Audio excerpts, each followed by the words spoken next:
To order and ask everybody to stand. Selectman Kiley, if you'd lead us in the pledge. Sure. I pledge allegiance to the flag of the United States of America and to the republic for which it stands, one nation, under God, indivisible, with liberty and justice for all. Thank you. All right, this is the Board of Selectmen special meeting to hear, consider, and act on the budget. This is when we vote. We had a discussion about it yesterday, and now we're coming back to take action on those items. As going through the budget, we will consider Board of Selectmen salaries, revenues, expenses for the town and for the WPCA. So to kick off that discussion. Before we start, Go ahead. may I please? I just wanted to take an opportunity to thank a few people who've worked long and hard throughout this budget process. You know, there's been a lot of people over the last 6 to 9 months who have worked, you know, day and night to get us to where we are today, to be able to make an intelligent, informed vote in the best interests of our citizens and taxpayers. I'd like to extend my thanks to our CFO, Mr. Bob Mayer, and his staff, specifically Linda Gardner, who have done a great job. I'd also like to thank Dr. Title and his administration, his finance team, as well as the Board of Education for getting us off on a good foot and putting together a solid budget for us this year. In addition, I would like to thank the Board of Finance, who for the last 3 or 4 weeks has worked hard every night with us in joint sessions to review the budget, and we've had some great meetings and some great discussions, and we will have a positive outcome from that. And I'd like to specifically thank Chairman Mr. Thomas Flynn for his leadership throughout that process and keeping us focused. And lastly but not least, I'd like to thank the administration and Mr. Tetro for running a solid budget process this year and keeping us on track and coming forward with a budget that you know, has been lean and responsible, and we're going to wrap that up today. So thank you. Thank you, Mr. Kiley.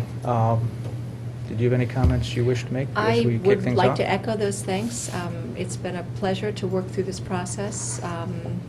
It's been smooth going, thanks to many of you here in this room. I'd also like to thank Mr. Tetro, and when we come to the end of our vote, I'd like to share some other thoughts. Yeah. I had a chance to offer some thoughts yesterday, and I am going to kind of reserve my comments, but I certainly don't disagree with my colleagues in terms of the team effort that's been put through. And again, I'll mention, I think the department heads did a phenomenal job in terms of working, not only this year, but over the last 3 or 4 years. And it's the only way we've been able to achieve a declining tax increase for each of the last 4 years is thanks to the department heads, and certainly included in that is Dr. Title and his team at the Board of Ed. So thank you all. What we're going to do is, as we take apart the budget, and I'm going to ask for a motion in a minute, but we will discuss Board of Selectmen salaries, because we've got a new process this year, though it should be an old process, but we haven't, we'll explain that a little better. We'll discuss revenues, expenses.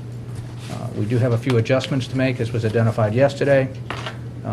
We'll look at the budget overall and take a vote on that, so we'll know what the total is and what the recommended mill rate will be. And then we'll also take a vote on the WPCA budget, which is a separate item and not, since that's a self-funded agency of the town, that is not included in the mill rate or the tax rate. That department is covered by sewer fees. So may I have a motion to hear, act, and consider on the town first selectman recommended budget of $291,088,646. So moved. May I have a second? Second. And Linda, if you'll make sure we come back to the WPCA motion to deal with that at the time. All right, so that the budget as presented in the budget book, is now before us. Now, first item I want to take up is the process for fixing the compensation for members of the Board of Selectmen. We have a handout here. This is a process, frankly, we've done one way for the past 20 years or so. And it was pointed out 4 years ago by then Town Attorney Richard Saxel that the charter actually defines a different process.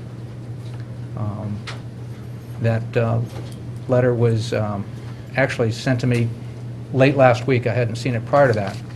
So given that and given a request by the Board of Finance, we also have a current opinion from our current town attorney, Stanton Lesser, which was distributed to the board here just a few moments ago, right before this meeting. So we are going to look at,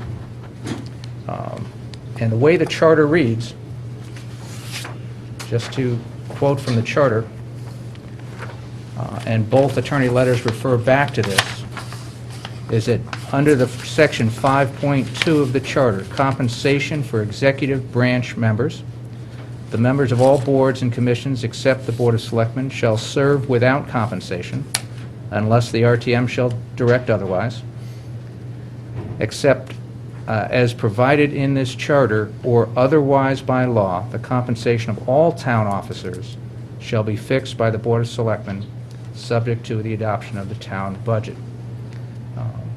It goes on, so that's basically, given that, what it's basically saying is the Board of Selectmen as town officials are covered by this. That has not been our practice, but there is no authorization at the state statute level or in the town charter for us to follow the practice we have been using. So we're going to follow the town charter starting this year.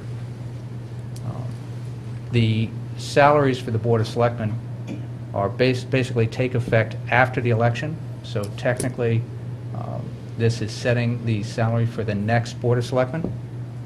However, that certainly doesn't look good in terms of how we do that. So the Board of Selectmen, and I've had a chance to talk to my colleagues about the approach, and also had a chance to talk to the Board of Finance and the RTM leadership, and suggest a way that makes this, frankly, just look a little better and look less like a conflict of interest. That what we've agreed to do is set up a committee made up of 2 members of the Board of Finance, 1 Republican and 1 Democrat, and 2 members of the RTM, 1 Republican and 1 Democrat. Those 4 people will make a recommendation to the Board of Selectmen as to any adjustment in the compensation. So, and this board, while that recommendation is not legally binding, the Board of Selectmen has agreed to follow that recommendation. If you look longer term, because of the way this is worded and kind of the optics or how that looks, one of the things that we want to do is make this process clearer for in future years, even though that's 4 years off, so that this would be one of the items that we would ask a charter revision committee to take up. There's a list of those, if you can think back to our redistricting discussions at the RTM level, to items like this, to our bonding approval process that has been a topic of debate lately, that I think it is very appropriate, and I think that after the election, based on who is on this board, I would hope that the next Board of Selectmen would take up a charter revision at the earliest opportunity, again, after that election. So in short, both what the charter says and what the attorney opinion letters say is that the Board of Selectmen salary increase should be discussed and set as with all other town officials. This board will take that up in June. That will give this four-person committee the opportunity to make that recommendation between now and then. We would agree to act on that. As we do with the department heads and town officials, their increases are allowed for in the, and allocated in the contingency.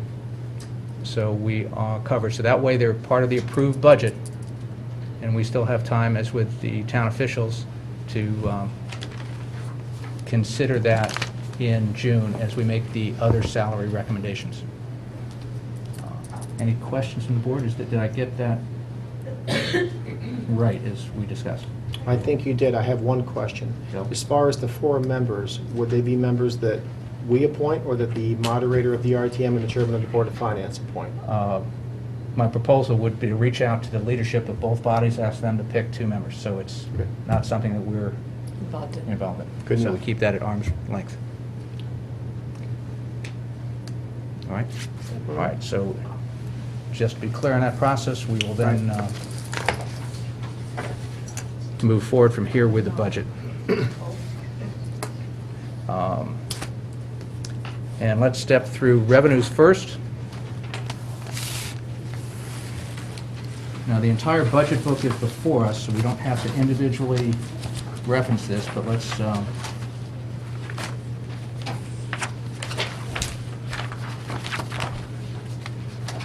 turn to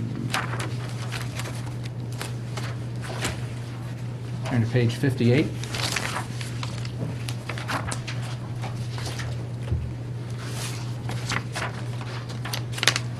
And I'm going to, with your permission, turn first to Ms. Gardner and see if there are any adjustments that we've identified so far to the revenues. No. No. All right. No revenues. All right, then back to this body. Any comments on the revenues, any questions or adjustments that you'd like to see made or consider? No, good. Okay, all right. Then,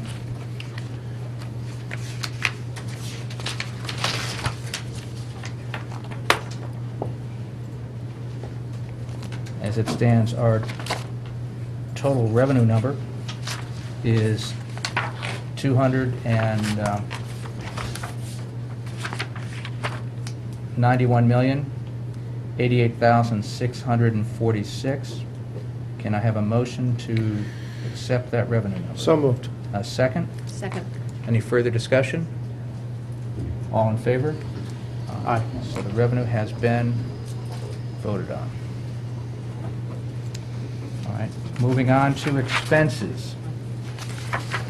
And as we did yesterday, we'll take these kind of one department at a time. However, before we get there, Ms. Gardner, do you have your set of adjustments that you discussed with the board yesterday? Yes, would you like to, Councilmember? If you could, please.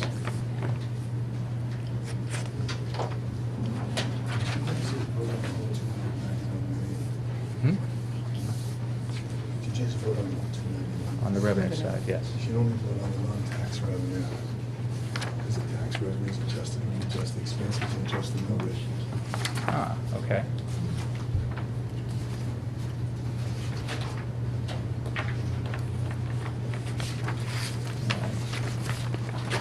Let's go back and do that.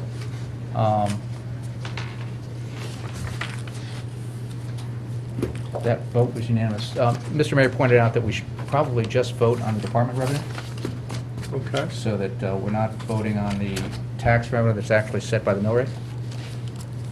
So if we could have a motion to rescind that vote. Motion to rescind. I'll second that. All right. All in favor? Aye. Thank you, and that was made, since it was unanimous. So this would be the number, the non-tax revenue and the other than prior year tax, those $25 million. Okay, just which number? 25 million. But we're not setting prior year tax or interest? Prior year tax, that's an estimate, Okay, so we're really setting this number then. both those numbers, So we're down at 25? yes.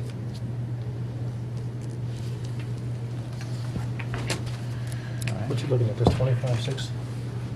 This is non-tax revenue, subtotal 25.6, yeah. Okay.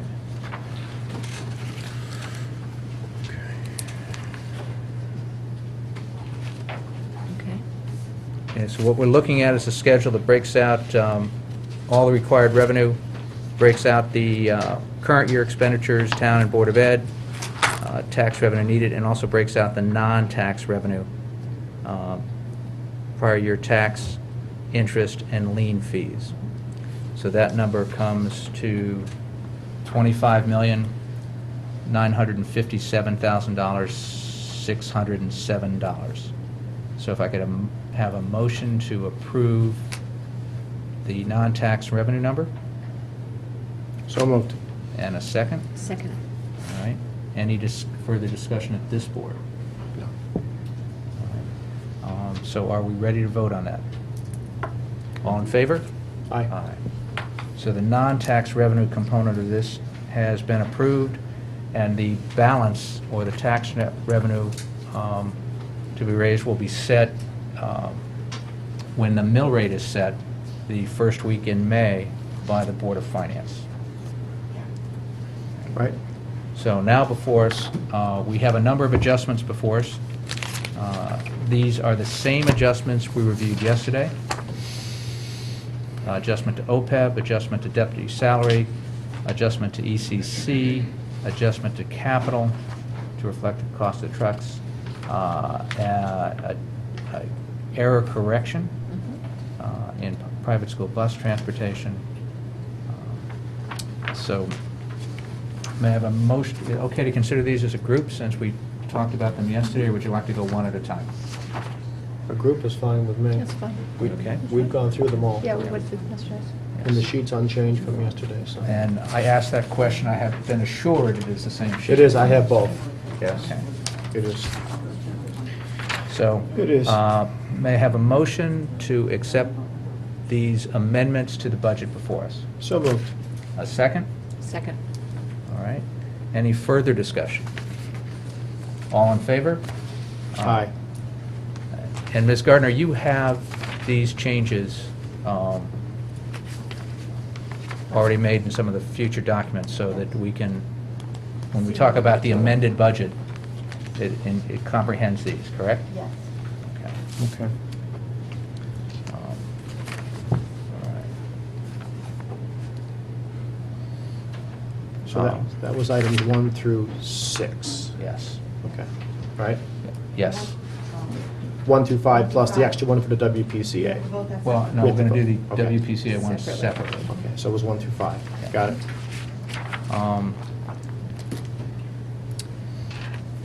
And then we have in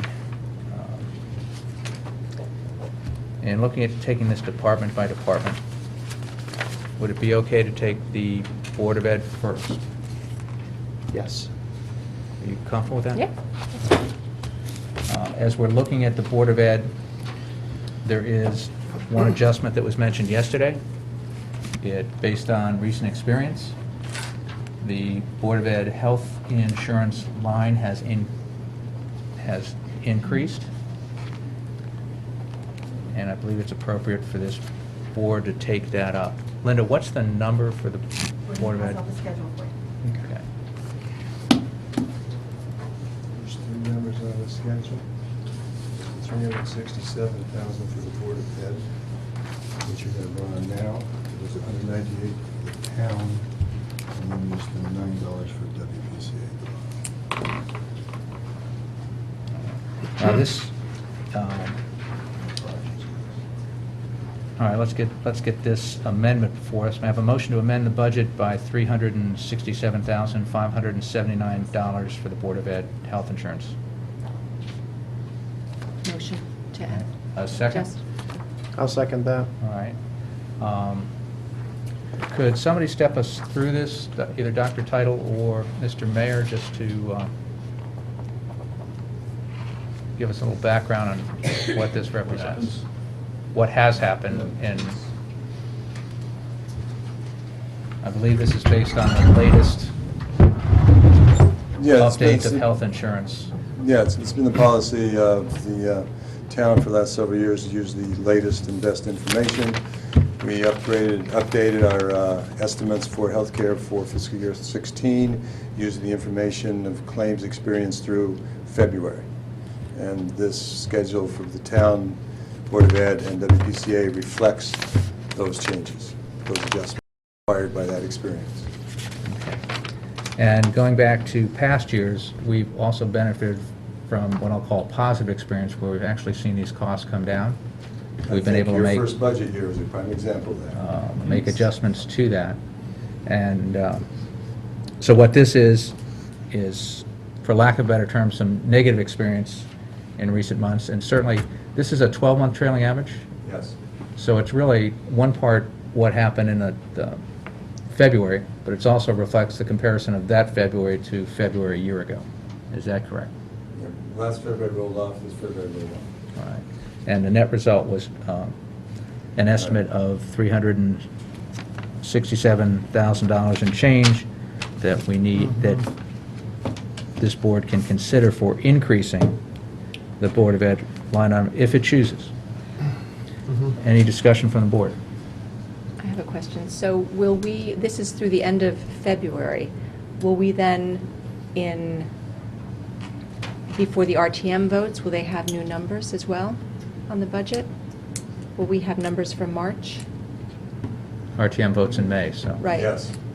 So we can expect more changes? Well- The RTM can reduce the budget. They cannot can't increase the it, budget. right. It would be additional piece of information that they To could use in consider. their considerations. Okay. So theoretically, if there was a good experience or positive experience that caused this number to go Reduce. down, the RTM could consider reduce. that Right. and reduce the Board of Ed budget reflection of that. They wouldn't be required to, but they would be allowed to. If this showed additional negative experience, the RTM would not be able to Increase. increase the Understood. budget. Right. So I think it's one of the important reasons for taking action on this now, Mhm. so that if it were to go up in the future, at least that's a smaller up. If it were to go down in the future, potentially that could be reflected in reduced expenses and consequently a reduced mill rate. Any further discussion from this board? Yeah, a few things, please. First, thank you for bringing this to our attention, and I clearly agree that it's the responsibility of this board with this information to make a decision to bring the Board of Education budget back to what I'll call whole before we pass it forward to the Board of Finance and they vote tomorrow night. So I think the timing of this is just right so that we can address this today, and then, you know, whatever solution we come up with, we're able to pass it along to subsequent boards. And so I'm grateful that we know what we know today. My goal is to make sure that the Board of Education budget that came to us today leaves this board as whole as it came in. And in order to do that, we need to find a solution for this problem. So I have one question. Maybe it's to Dr. Title, maybe it's Mr. Mayor. Are there any anomalies? I mean, this is a pretty big jump for 1 month, as I understand it. Are there any anomalies in this 1 month of activity that would indicate that it's not part of a normal trend line? Or is that information not available or relevant to the number we're looking at the moment? Meaning, is there a spike that we would potentially see some reversal of, or how would you answer that? We're talking about a budget, healthcare budget that's $31 million, I think. Okay. So you're looking at, 10%. you know, Less. 31 million, 1% of the budget. And so, no, and we did look at, you know, like, there's no big claims in there. It's normal activity. Okay. You know, basically, you know, for this year, the budget, the expected experience for this current fiscal Mhm, year right. is on track to what was projected last year with the final Okay. budget vote. Good. And what happened this year in the Board of Ed experience is there was some some favorable variances early in the year. Mhm. So that so December was off a lower base than expected, Mm-hmm. and that was moved back up to the norm.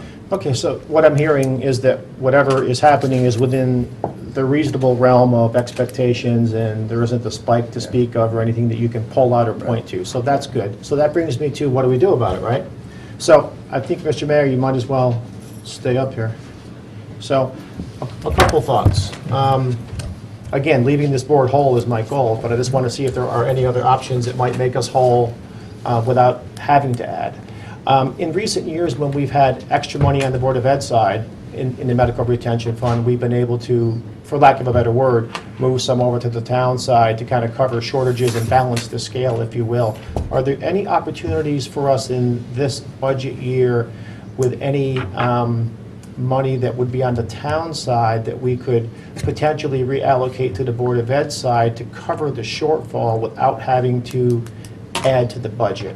Is there any flexibility, any thoughts, any possibilities to do something like that, like we've done in the past a couple different times, going one way or the other?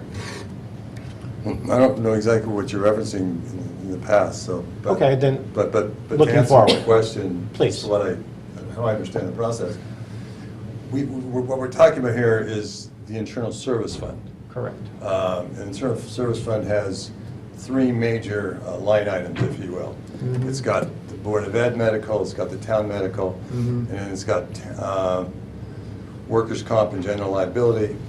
The general liability is town only, the workers' comp is town, and Board of Ed. and Board of Ed. Right. Thank you. Yep. If you look at those three components, X number of years ago, the Board of Ed was experiencing very positive experience, and they built up a reserve. Mhm. Looking at that same X number of years ago, the town was having negative experience, and they were in a deficit. In the meantime, the workers' comp was not truly properly funded, so it has been in a deficit for a long time. However, with the programs and some recent funding by the boards, that underfunding has improved. Mhm. So what's happened in the last couple of years is the board and the town have flip-flopped a little bit. So the board experience has, the Board of Ed healthcare claim experience has deteriorated. They used up their reserve. In the meantime, the town experience has benefited, and so there's a reserve there, positive reserve on the town side. Right. On the full internal service fund, however, looking at it Net, as a whole, net, Okay. we have improved from a negative 7 million to about a negative 2-something million Right. right now, I think. Just drawing a blank off the top of my head. Sure. But that improvement stops. Do you have a copy of the internal service fund document? I have one from a few weeks ago. February. Yeah, Thank you. yeah. So as of right now, the July 1, 14 fund balance of the total of those three lines, risk Right. management, town, and Board of Ed, 1/1/14, beginning of this fiscal year, was a negative $1,422,000. Right. Given current projected, that number is going to go to, at the end of this year, it's going to, hate to use the word worse, but it's going to go negative by about approximately $662,000. Okay. So at the end of this year, that is currently projected to be at $2,088,000. And then the end of next fiscal year, that number is currently projected to be a further deterioration of about $2,300,000. Not of, but to a total of $2,300,000. Okay. So for the 2-year period, given current activity and projections for 16, the fund balance of the total will deteriorate by that total amount of about $1,200,000. So yes, there's excess in one account, it's deficit in another account, but the fund as a whole is moving in the wrong direction. Right, so net, even looking at the balancing of the scales, there's not a rational way to do Right. any shifting from account to account. And that was the answer I thought you would give. Thank you for that. My And also, last... Mr. Conlon, if I might, just to clarify your earlier point, Yeah, we have used the different balances to offset each other because the rating agencies look at the internal service fund as a whole, not the individual components. So they're really looking at one number for what the fund is. And so we've used positive variances in the Board of Ed to offset some negative ones in the town. Right. We've used positive ones in the town to offset some negative ones in the Board of Ed. right. We did make a $2 million supplemental contribution to the general liability fund as part of this 4 years ago. Yep. However, we haven't moved money between the funds. We've Right. used it to balance things off, but haven't actually moved it. Right. Last year, this board moved $500,000 from a reserve account for debt service payment to the Board of Ed healthcare account to balance out what was going to be a negative experience there of about $1.5 million to show the rating agencies that we were taking steps to address that and to, in essence, buy the board of some time over the years to address that, because that kept us within the range and showed positive action on our part to address that. Yep. No, thank you. I just wanted to have a thorough discussion about what that account meant and if there were any opportunities there for us to balance the scales. My other question is, let me see my notes here. It's my understanding that the town in the current year is going to be the recipient of an additional roughly $250,000 of state aid in excess of what we had expected. And mainly money, I believe, in relation to special education. So under normal conditions, I believe if that money comes in during the current year, it would go to the Board of Education, but if it comes in after the year, it goes to the town. Is that? No, Why don't you help me understand that? And I just want to understand the genesis of that money, when it will be coming to the town that we expect it to, and what the possible uses of that money could be if we wanted to apply it toward this issue. I can explain the mechanics of how it happens, and then he... Sure. I just want to make sure that we Right. look at all the options. is all. So there's, as you know, there's the special education excess cost grant that's in the Board of Ed revenue side, it's not on the town revenue side, that we make 2 filings for, we estimate it every year, you've seen it in our budget, and they make one payment, and then they make a second payment based on a March filing. Subsequent to the close of the year, after June 30th, they do another adjustment. They look at things that happen between March and June, as well as post-audit.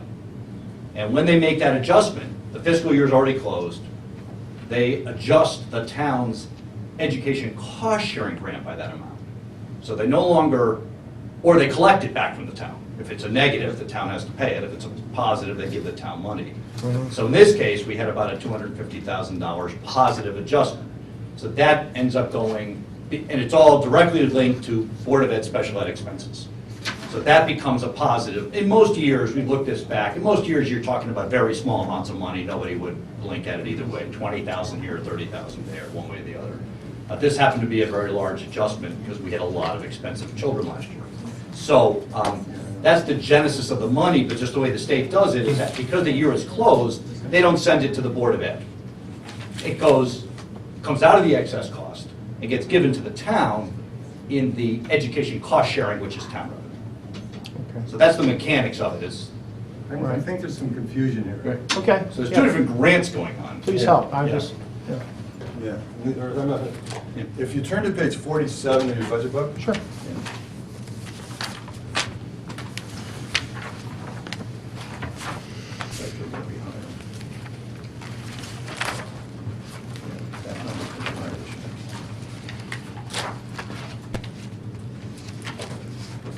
finance, the fourth line item down, On page 47? 47.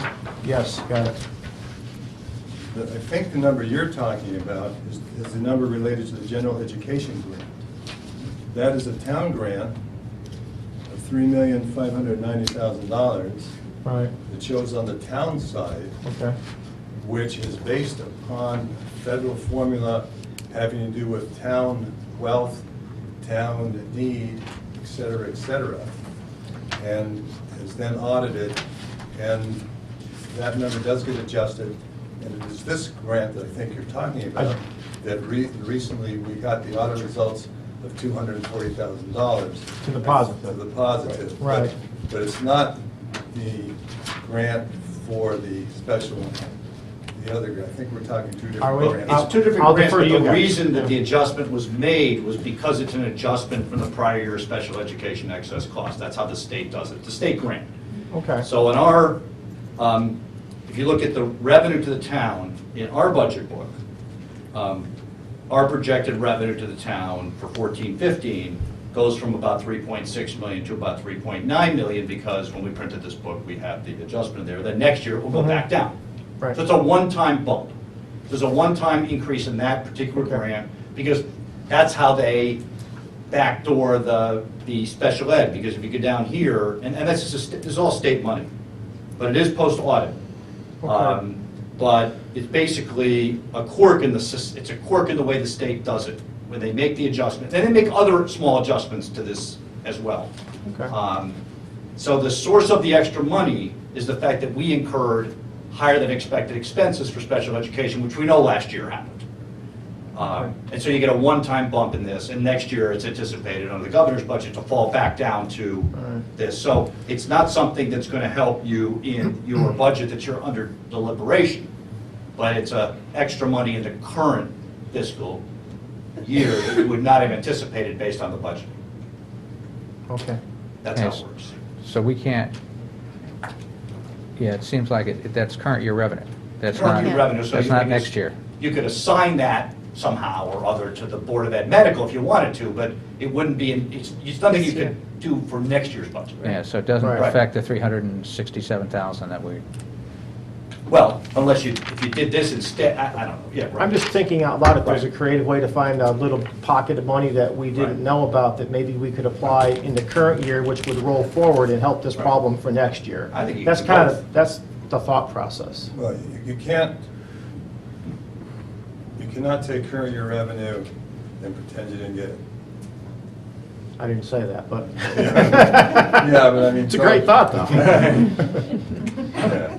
The one advantage, just, so we can't basically move it from one fiscal year to another fiscal year. Right. That makes perfect sense.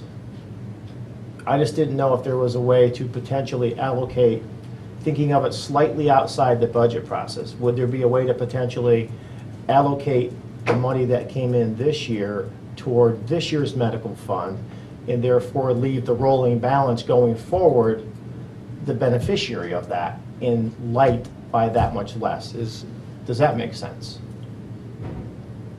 Do you know what I'm saying? I'm just trying to mitigate the problem over the course of 2 years. If there's a way to apply any of this money toward the problem, whether it's in year one or for next year, so that at the end of next year, a $360,000 problem is a $120,000 problem. The Board of Ed budget is the Board of Ed expense budget, requiring expenses to manage the operations next year. Okay. They need X number of dollars for health care. They have a deficit reserve. Mm-hmm.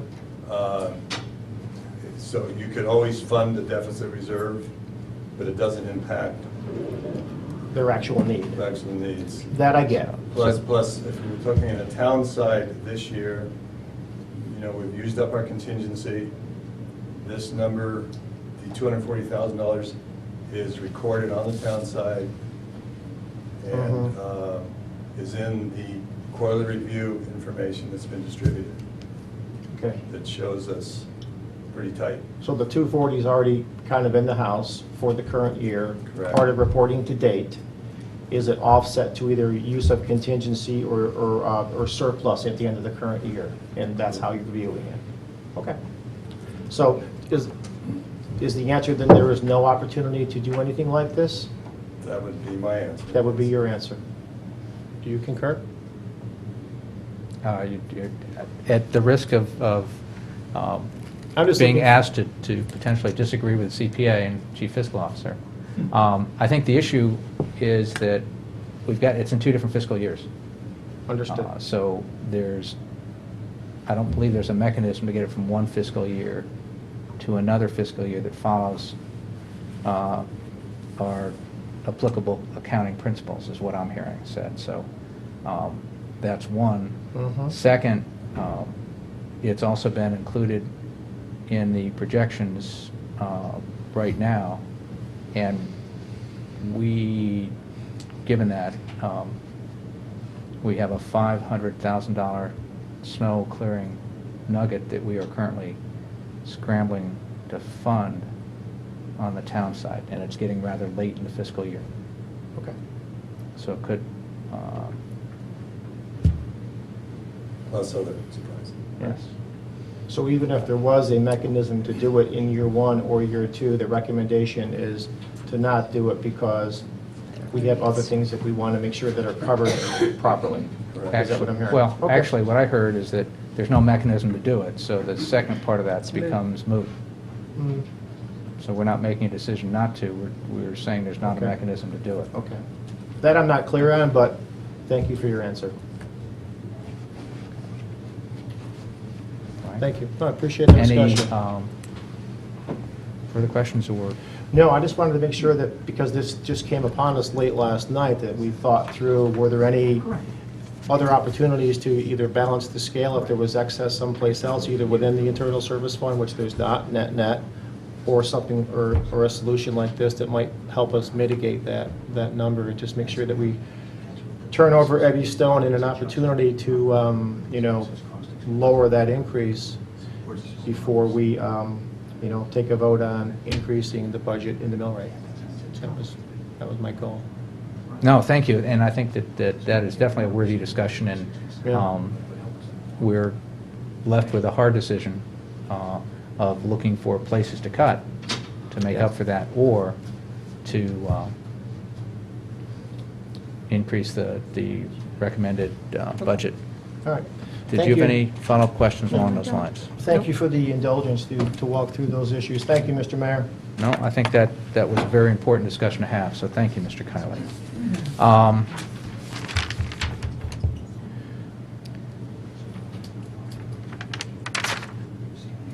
That is the item before us It is. at the moment as a potential amendment to the Board of Ed budget.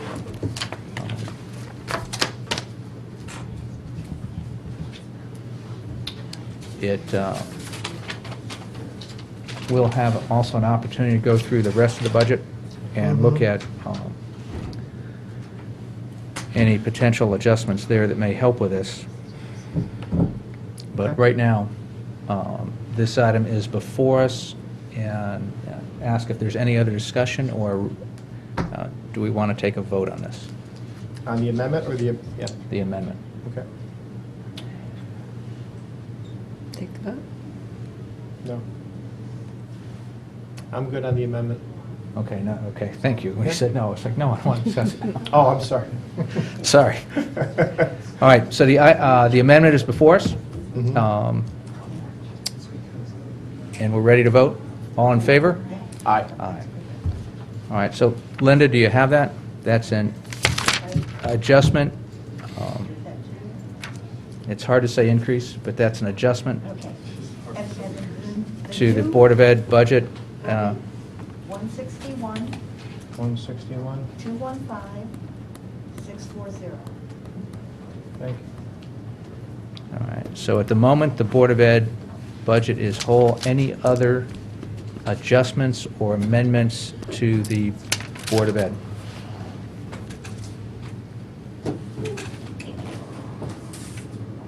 No adjustments or amendments, quick comment. I certainly support this Board of Education budget. as presented in full by Dr. Title. I know the numbers have just changed a little bit by $360-something thousand for the medical fund that was beyond our control. But that aside, I believe that Dr. Title and his administration have come forward with a very efficient budget that preserves our excellence in education and deserves my support. So that's where I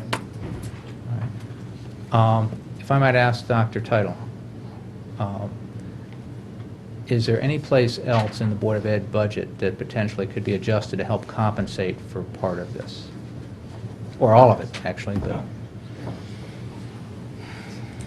Well, I wish there were. I don't at this moment have any places. We are slow on the retirement front. It's not like we're, we budgeted for 14. I think we have, how many have? Four in hand right now. So, could something happen between now and the RTM vote? That's always possible, but I think we really ran the streak out on retirements last year when we had so many. I think a lot of people moved their retirement dates up for a variety of reasons. And really, that's the one place that we often, can see. And I think, as some of you mentioned, we really do cut this thing as close as we can. When you take our budget out and take the health insurance out of it, it's in the 1.6, 1.7 range. So I really felt we've done everything. Nothing's changed from the time we presented it to now where I can make a claim. I will say that as we did this past year, and we're doing this year, whenever we find any sort of spare change under the couch, we've been dumping it to the extent possible into the health insurance account. We'll continue to do that. We'll continue to do that through the end of this year. We committed our entire $700,000 of extra retirees to that account. The board's going to do that. Our $160 from the security, now that that's funded, that's going to go in there. Last year, at the end of the year, we put another $150 in. So when we get to the end of the fiscal year, we will continue to try to address this issue. So I really appreciate the support. I just can't commit to anything right now. There's just too many factors beyond our control this far out. But I really appreciate the support. I have no doubt the board will just simply put this into the health insurance line, and we'll do our best to improve that even more as this year ends and next year goes on. But thank you very much. Thank you. Any further discussion before we vote on the Board of Ed line? I'd just like to add that I believe our public schools are among the town's finest assets. I'm excited about this budget. I think you've been able to accomplish a lot, especially eliminating the pay-for-play, which in my mind put an unfair penalty on the choice of sport to play for kids. And for me, that is a potential barrier, and I'm glad that's being eliminated. I'm very happy to see the restoration of the world language program in the 6th grade. That's terrific. I also am with the to implement the new high school schedule next year. I have twins going to Ward next year, and we've been all at Twitter about choices in terms of electives and figuring out what's going on. So I think it's going to work well for you. So that's very exciting. I think we all recognize that Dr. Title has been doing a terrific job in terms of putting forth a fiscally responsible budget, and I'd like him to be recognized for that. I'd also like to recognize the Board of Ed, and also the fact that you have really been meeting state mandates while keeping central office essentially flat. I think that's a huge accomplishment. And I think whether or not you have children enrolled in the public schools, the quality of our schools is really directly related to the overall quality of our town and, of course, to our housing values. So I think this budget is a good one, and I fully support it. Thank you. All right. Thank you. And no question, it seems like there's not a month that goes by without one of our schools being recognized or one of our teachers being recognized as part of this. And I think there's no question, and based on 15 years of experience in real estate, the quality of the school system is without a doubt the number one thing people consider when looking at a town. And it is buyers for homes in our town that drive up the prices of homes in our town. So that whether, as the point you made, is whether you have children or not in the school system, it impacts the value of properties throughout the town, because every home in our town potentially has access to our school system. So thank you on that. Any further comments before we vote? No. Voting on the Board of Ed line item as amended. As amended. All in favor? Aye. Aye. Thank you. Linda, you've got that down? All right, thank you very much. All right. Going back then, and continuing our discussion on expenses. You want to go a section at a time, or you want to go department by department at a time? Actually, a section at a time might move things along quicker. We did discuss this yesterday. There weren't a lot of topics of discussion. There were a few. So I think if we go a section at a time, I'd be comfortable with that if that works for the both of you. I just want to make sure I catch up on my notes here. Yeah, I think So- the administrative section, So we're starting on page 73. all right.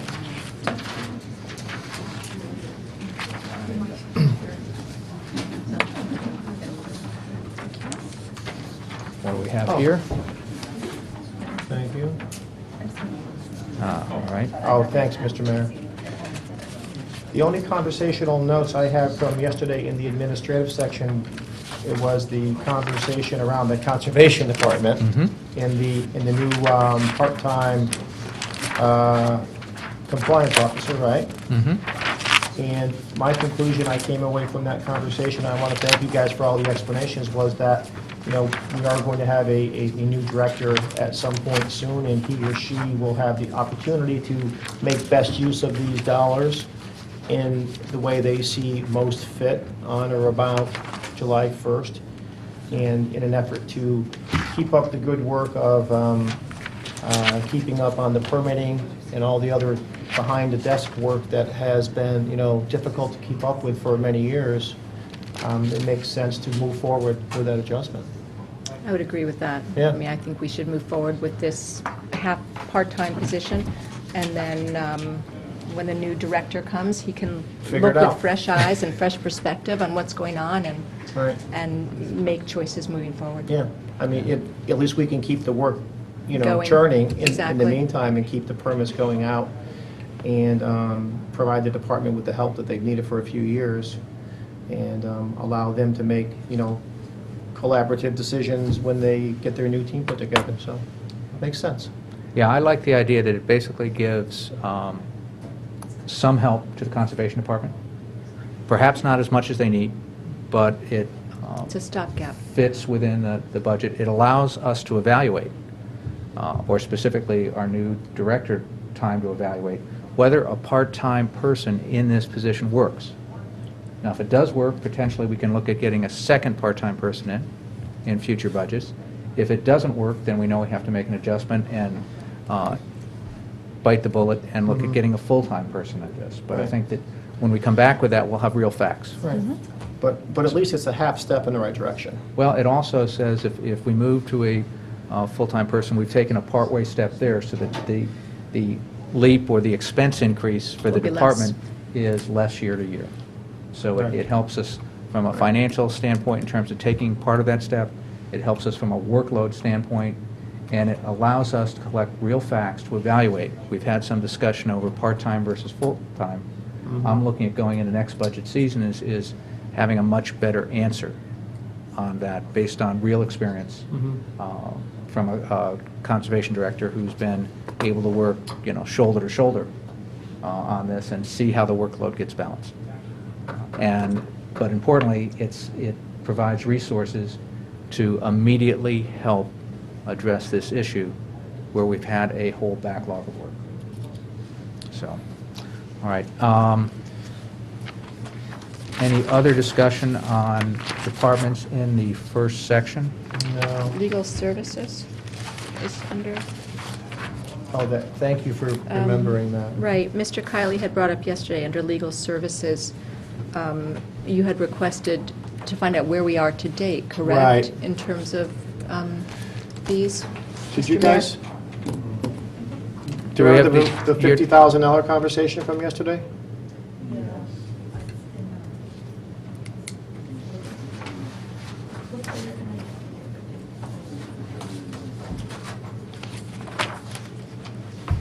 I think my notes, if I may, just are, did we need the 50 bump from last year, or from this year to next year, based mainly on tax appeals, or could we leave it flat and save the 50,000?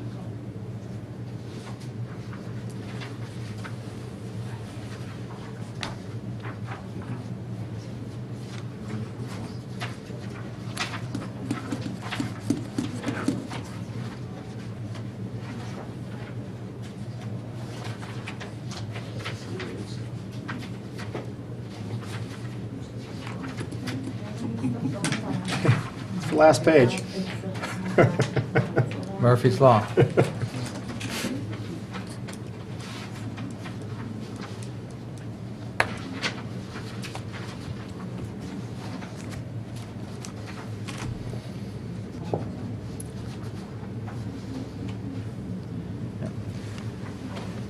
As the cliche says, it's always the last place you look, and It's gonna be. It's not here. then it was explained to me that who would keep looking after you found it? Hmm. So it has to be the last place you look.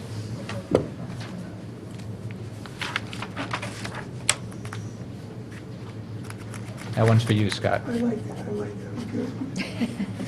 We're all enjoying that. They're laughing with you.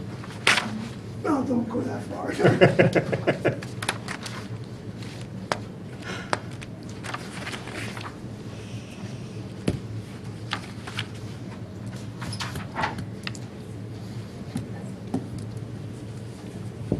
Linda, I think you were going to check and see where we were year-to-date. Was that the first task? Well, I think we, And a quick look at the appeals, or expected we did. appeals. We looked back 5 years ago. and- Okay. Yes, here it is.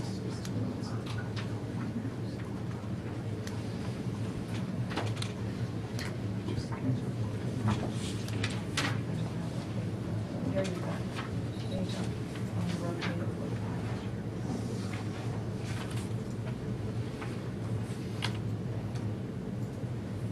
This is the document. We did, listen, this is it. So. Beautiful. This doesn't answer your question, though. I take that back. This is the tax appeals legal expenses document, which the year 2010-11 was 19,000 expense, 11-12 was 280,000, 12-13 was 193, 13-14 was 141, Mm-hmm. 14-15 budget is 40, the budget request is 90.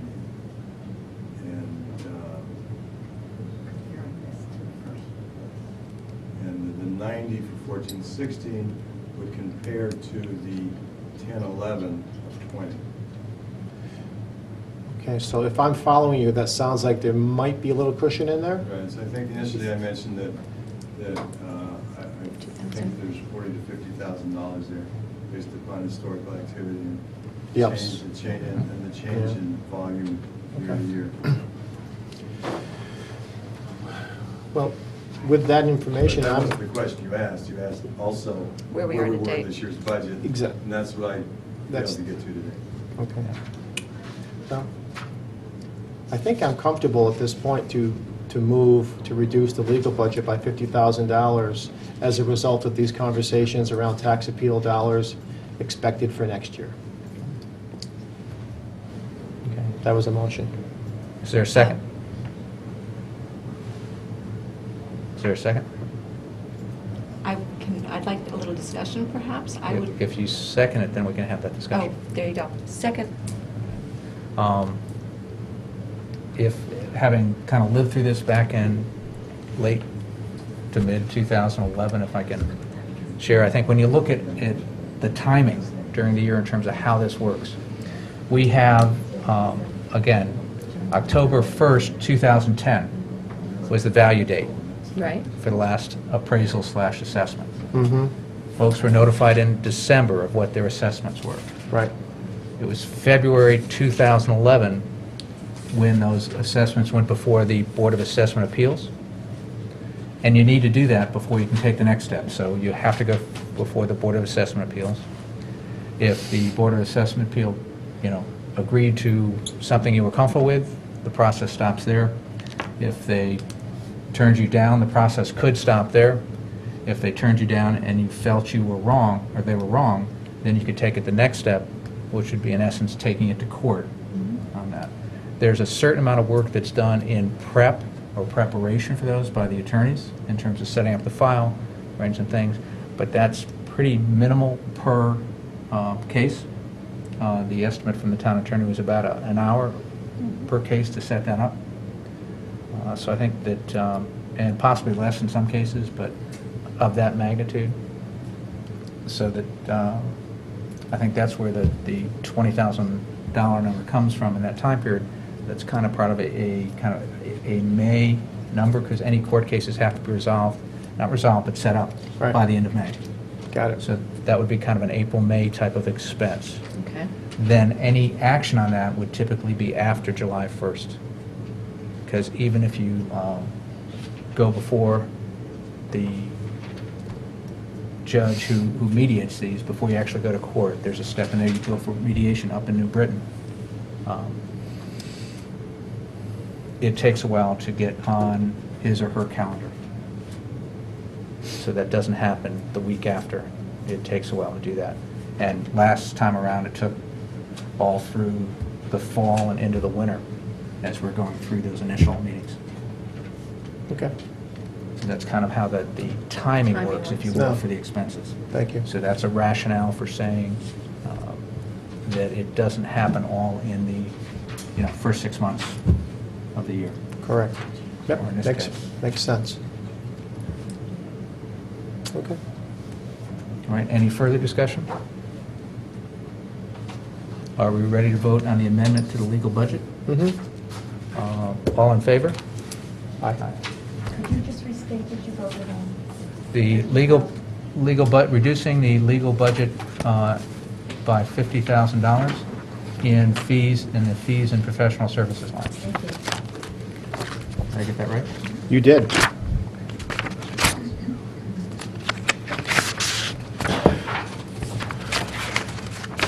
All right. So moving on from the legal budget, next is human resources. Next is miscellaneous contingencies. Human resources.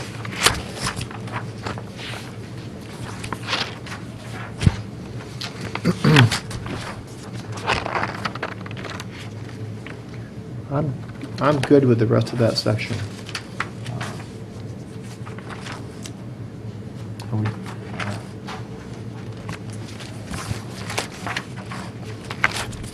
is Mary here? Mary, if you Yeah. could, just, we've got some significant increases in insurance, and would you just confirm whether those are kind of contracted amounts or estimates?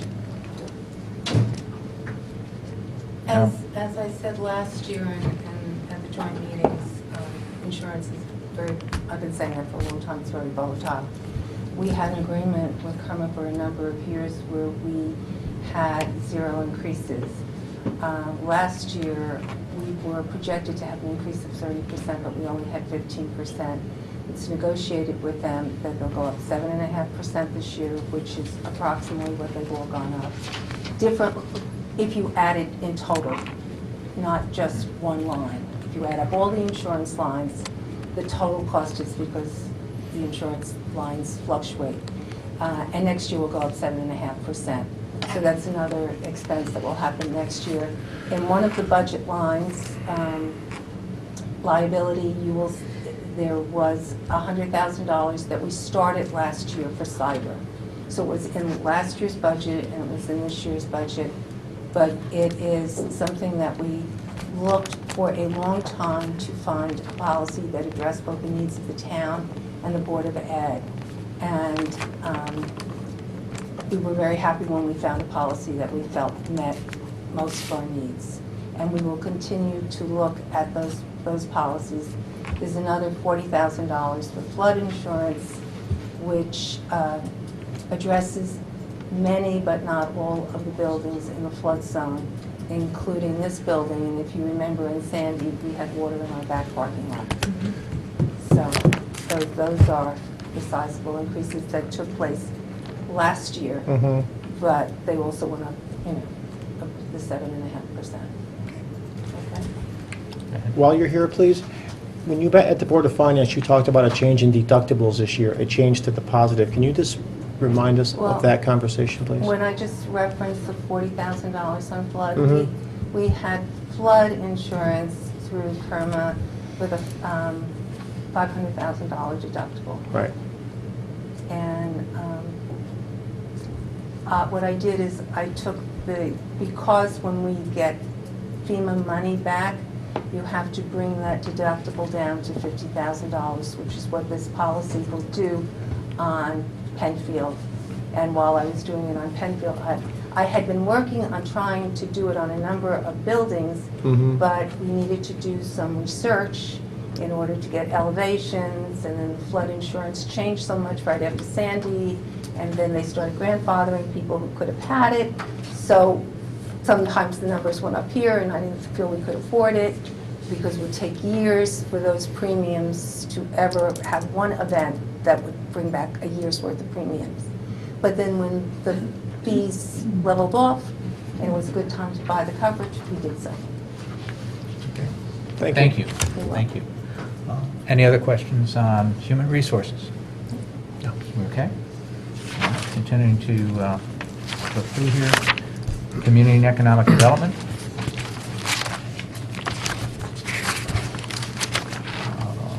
Harbor management.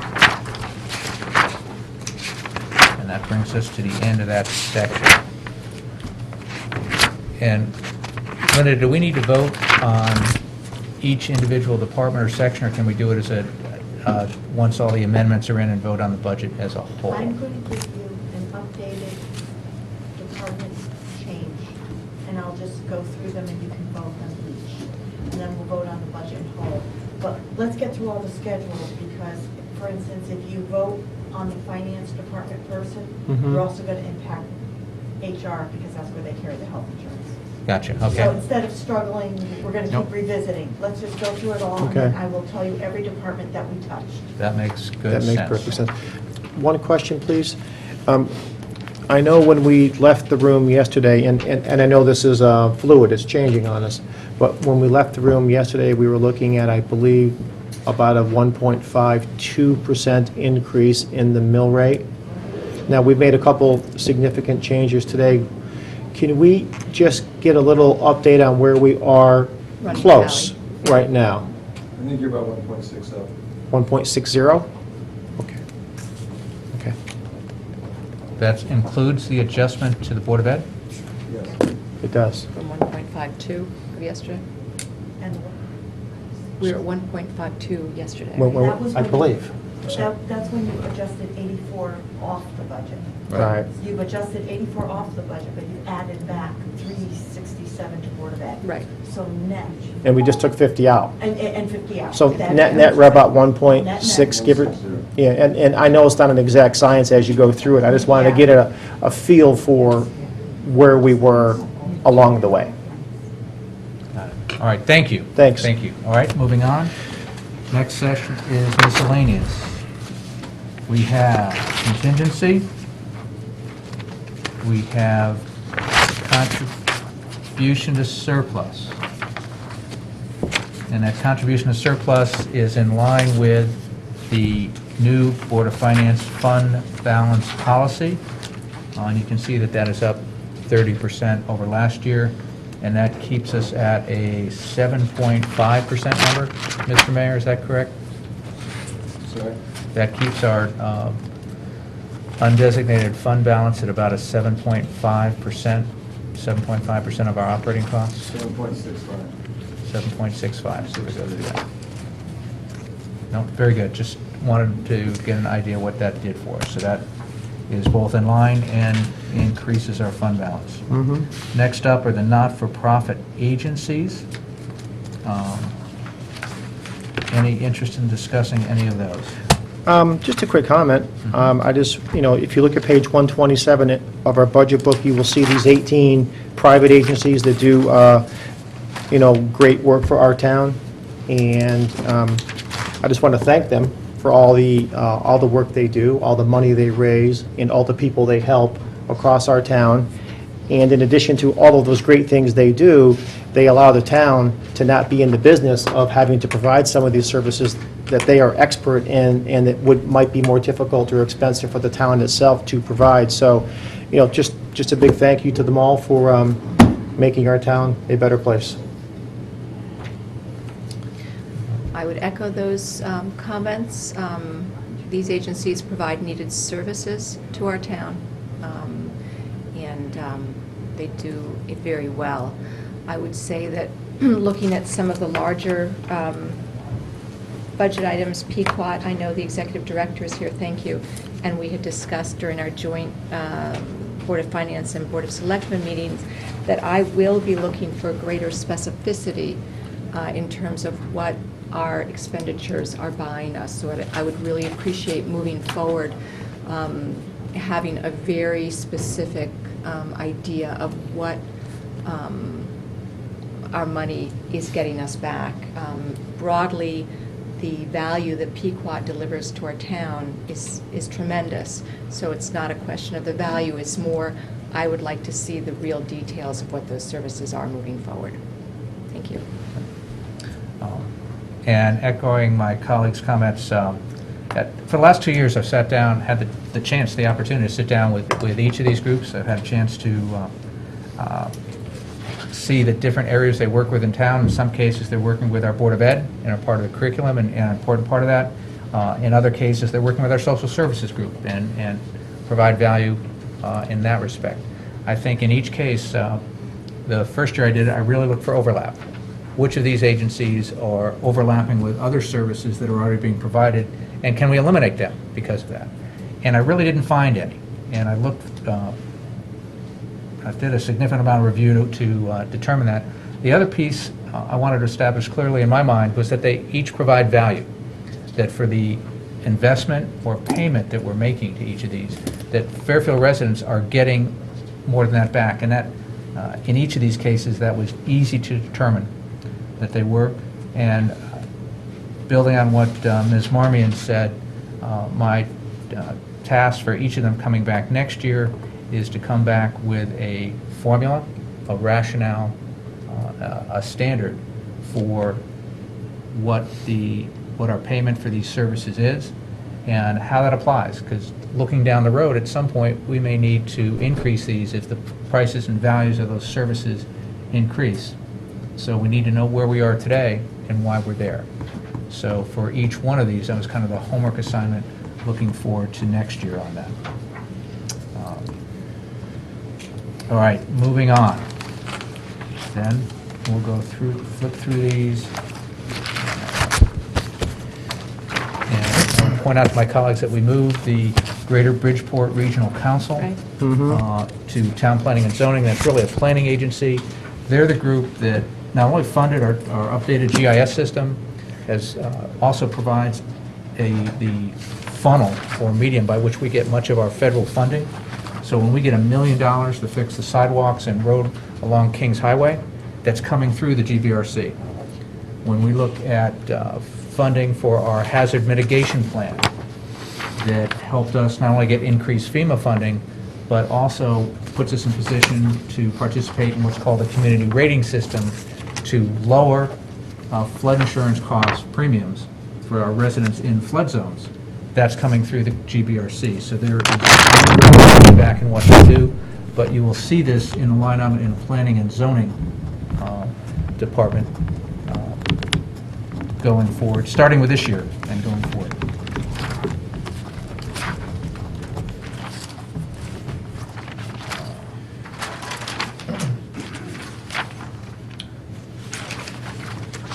So unless there's any additional questions on these, I think that brings us to, Mr. Kiley, did you have a question?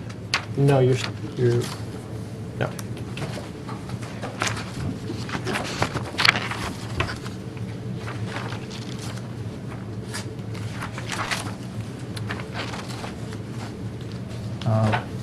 The last section of this is private school bus transportation. Any questions on that?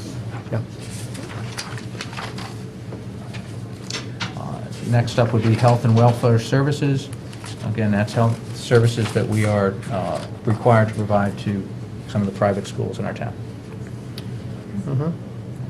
So that finishes up that section. We are on to finance. And first up is the finance department. And there is a sheet that we've been handed.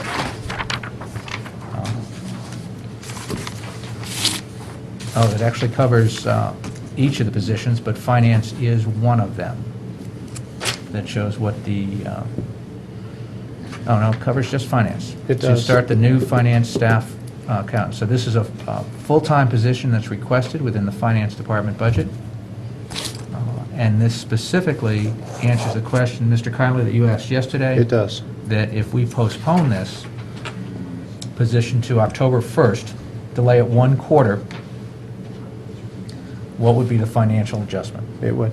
Thank you. And thank you for that. And Mr. Mayor and Mrs. Gardner, thank you for the analysis. I certainly do appreciate that, and for your flexibility during the conversation yesterday.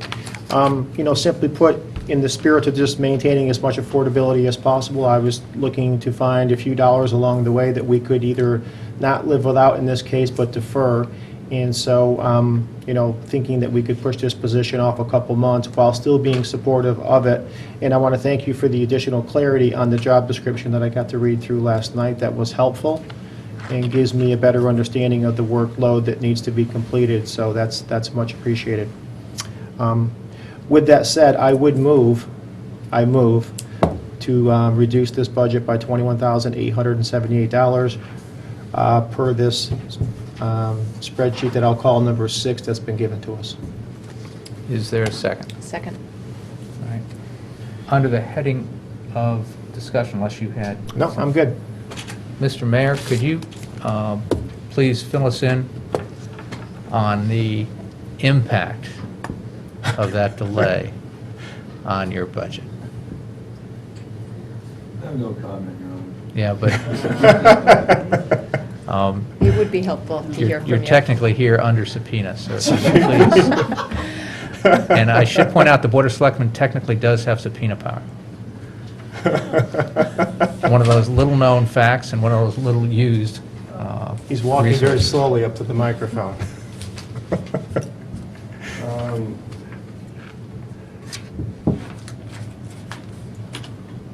The finance department is functioning very, very well. We pretty much functioning, I think, at optimal efficiency and effectiveness. There are a lot of demands on the department, and there's comments in the audit letter referencing things that we should be doing with respect to capital projects, grants, et cetera, et cetera. People request 5-year financial plans. The town's going to be developing a strategic plan as one of the items in the budget. There's going to be significant financial department input required there. There's the whole state, I don't even know what you call it, the single Common Uniform Chart of Accounts. uniform chart of accounts. We need somebody that understands that. We will continue to do our best, but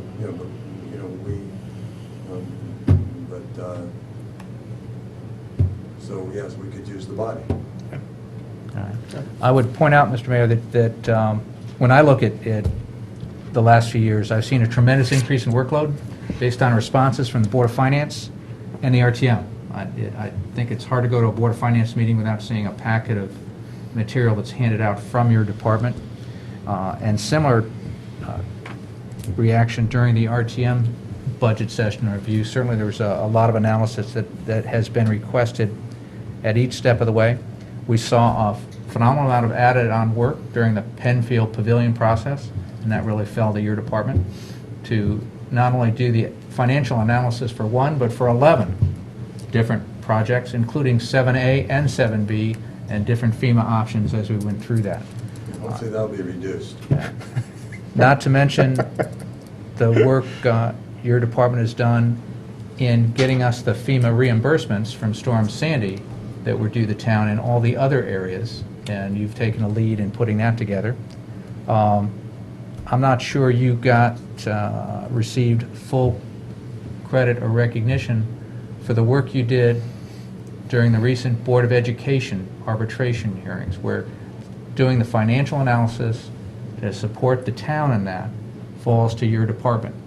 And that happened in the middle of budget season, in the middle of the Penfield evaluation, not to mention the ongoing union negotiations where the financial analysis you've been doing. When we look at all these contracts coming due at one time, there's a tremendous workload with that. And as we try to space them out to provide some sort of balance in that, in the short term, we don't have that option. We have your department also supporting 6 ongoing union negotiations. And certainly, we've seen tremendous work and improvement on the capital planning side. I should point out, in the midst of this, you also negotiated an agreement on egg whip. Excuse me. God bless you. Thank you. On egg whip that saved the town $750,000 per year for every year going forward. So that's, I'd say, more than productive, and certainly a phenomenal increase in workload and output from your department. So in addition to the auditor requests for things that we're not doing and need to do to make them happy, you certainly have been tasked with enough work by this town administration, as well as by various boards and commissions that you're supporting. So, one hand, thank you very much for all of that. I know the hours that you put in, and it's seldom that you're leaving here before 9 o'clock at night. But I very much appreciate that, and there are a number of town officials that could document that also, because they know where to call you at 9 o'clock at night. Any other comments from anybody else? No. No, I mean, that was quite an impressive list that our first selectman just kind of laid out in front of us. And I'm not sure, frankly, that, I appreciate, Mr. Kiley, where you're coming from in terms of delaying the hire into the fall, but the savings, I'm not sure it's worth it, frankly, because we are asking so much of our finance department, and I'm not comfortable delaying that hire.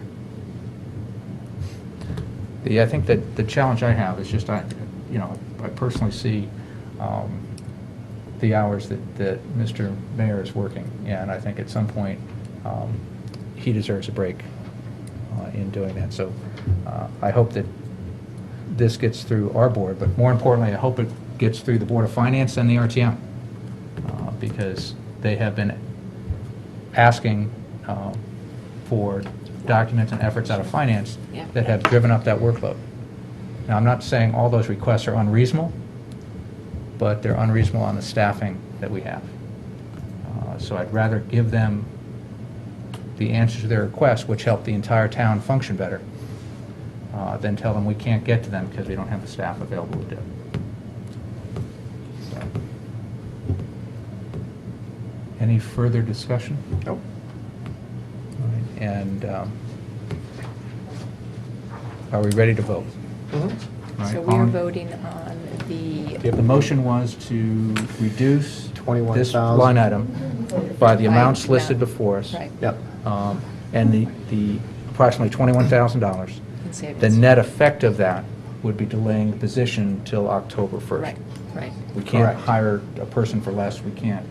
Correct. But the net effect would be delaying the hire till Right. October 1st. Okay. Did I get that correct? You did. Okay. All right, all in favor? Aye. All opposed? All right. Thank you. Mr. Crowley, I think we have to look just as you are in this, so I think that was a reasonable motion and a reasonable request. Absolutely. I just have seen the toll that it's taking on our finance department. All right, continue, move on. Yep. Purchasing.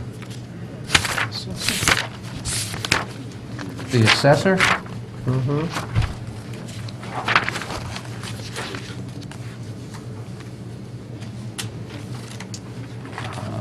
The tax collector.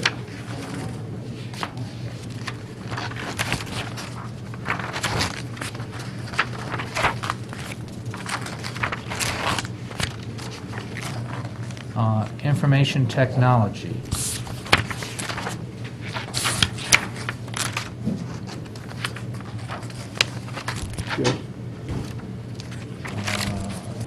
the Board of Finance.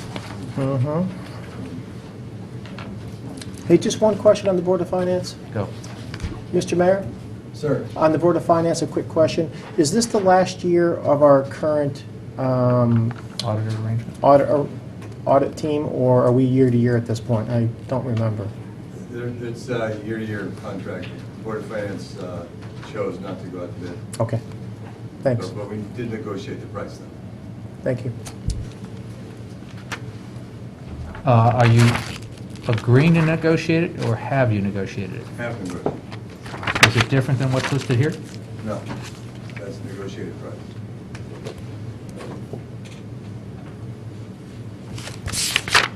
Okay. Unemployment, we talked about that yesterday, right?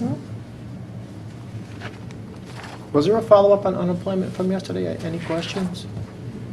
I think we decided that the 200K was a good It's tight. baseline, or a tight but reasonable, except for last year's bump, right? Okay, or this year's bump, right? Yeah, one of the items is that with the reversion or reversal back to the 26 weeks, the amount of unemployment is not being paid out as much as it was in the past, so that has allowed that bump to go away quicker Right. than it might have otherwise. Right. All right, then moving on to fire.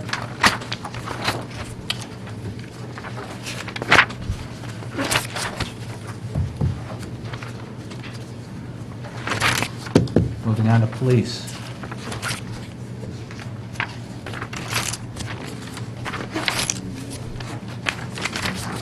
Moving on to animal control.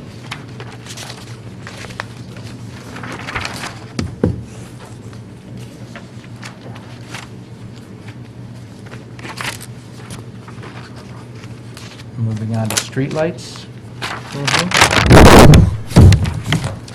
Hydrant and water. Emergency management. The Emergency Communications Center.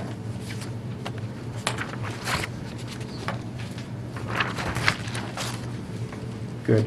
All right, then moving on to Public Works. Okay. Public Works Administration.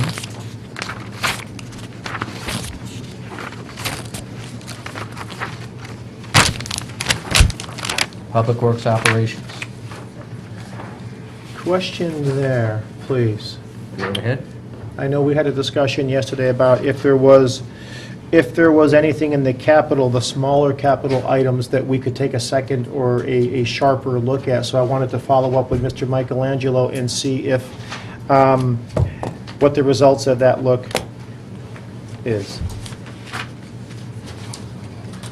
Hello, Joe Michelangelo, Director of Public Works. Went over the request. Yep. So we analyzed 3 through 11 with both Scott Bartlett and Jeff Cornwall, our fleet manager. And all are needed, but the one that we'd suggest as the least of these is number 9, brush bucket attachment for the payloader. And I'll speak to what that is and what it does and why we requested it in the first place. Please. If you think of a typical loader, which the picture, if you know what a loader looks like, has just a bucket on the front. One of the things we like to outfit our loaders with is what we call a brush bucket, and if you think of our hand, it's literally like a thumb. You have better capacity to grab stuff and move stuff around.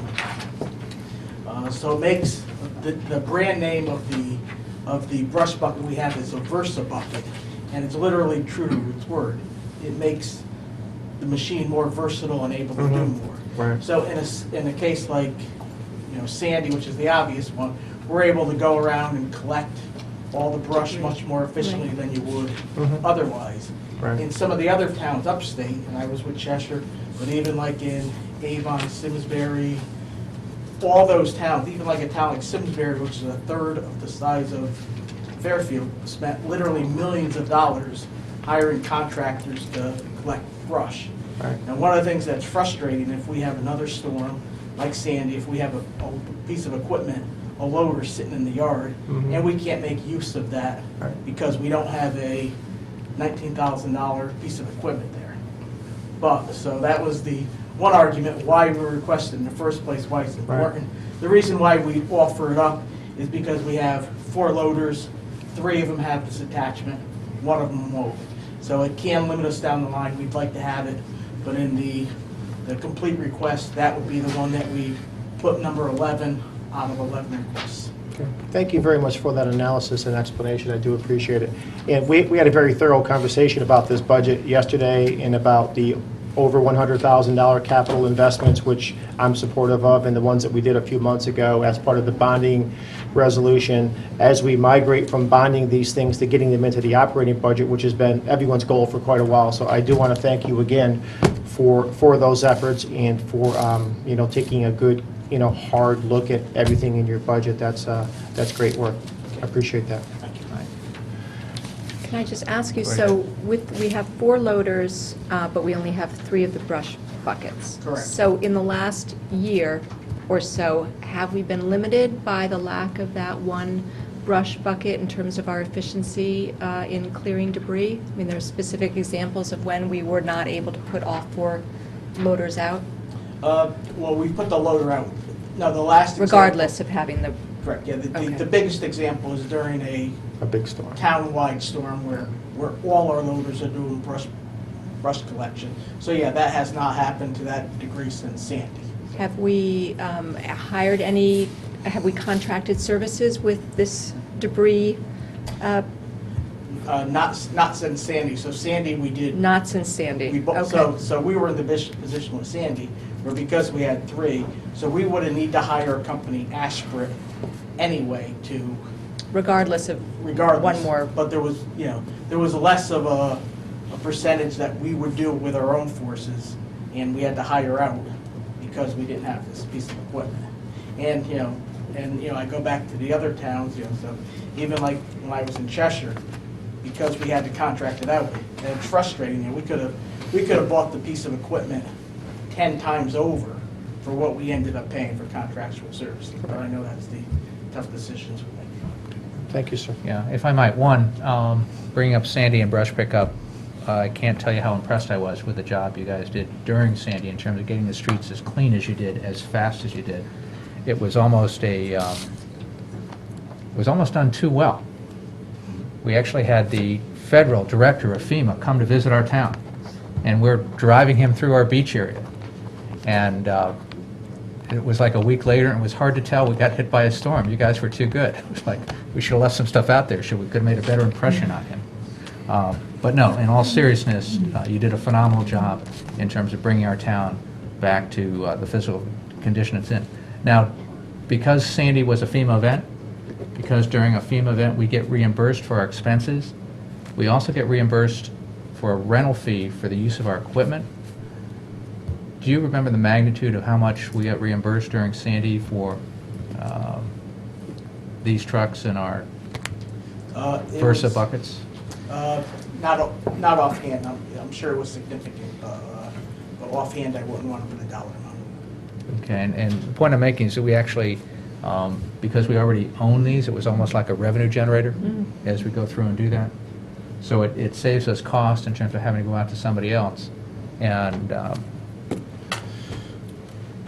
literally helps, we get FEMA reimbursed for the use of our equipment through that. But along those lines, other than Sandy, when have we been kind of all out using, where we could have used 4 of these as opposed to 3? Irene was pre-Sandy. Scott, forgive me, but if you could do it from the,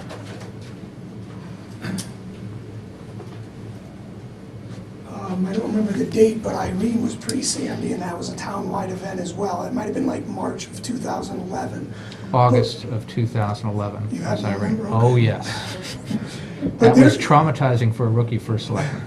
The truth is, And everybody used to joke that, not joke, but state, like it was a 100-year event. That these type of storms were once every 100 year. And the reality is we've probably had 5 FEMA events in the last decade, and we've used these Versa buckets in 4 of them. The only reason we didn't use any other one because it wasn't brush related, it was snow related, so it had a conventional bucket. But we do use them. Okay. And if we had it, we would utilize it. Okay, for, Sandy and Irene are certainly big headline traumatic events. We've had some really tough rainstorms, some really tough springs. I remember a lot of trees going down. Is that another time when you'd use these? Potentially. It is all geared by volume. I mean, obviously, the more roads closed, the more assets you're going to put at them to get the roads open quicker.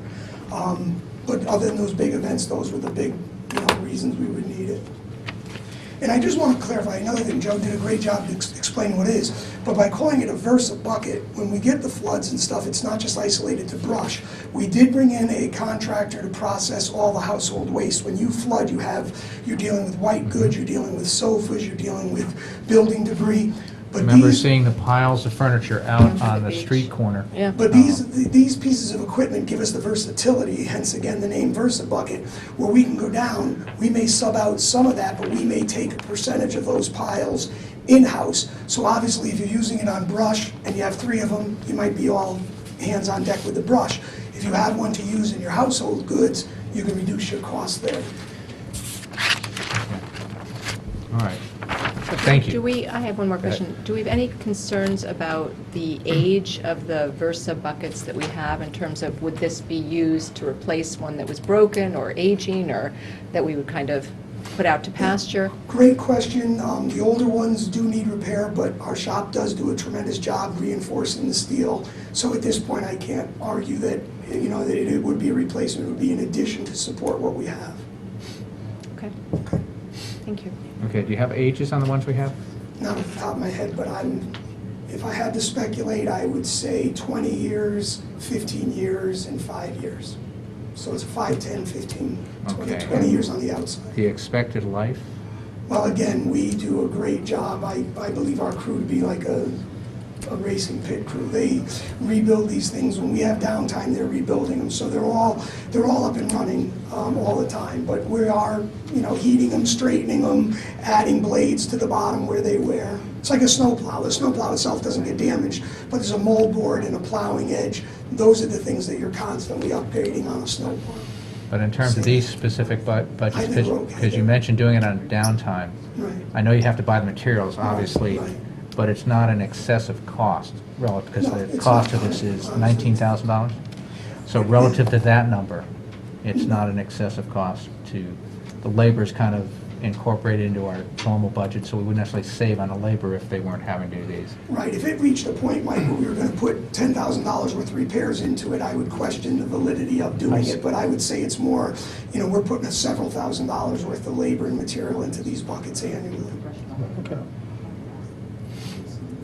Okay, and that's of normal wear and tear on an annual basis. So it's not so much the age-related part as it is in the normal course of operations, because of the way you use these, Correct. they need Well, maintenance just for that. hydraulic So fittings. in essence, an old one versus a new one wouldn't change that equation by much.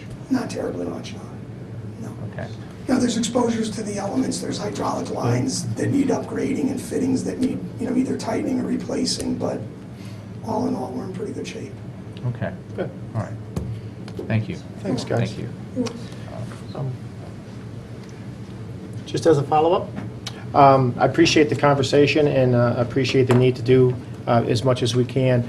My position on this is, we're making the right steps here in Public Works. We're making investments in our large trucks through the bonding resolutions that we just did and through this budget.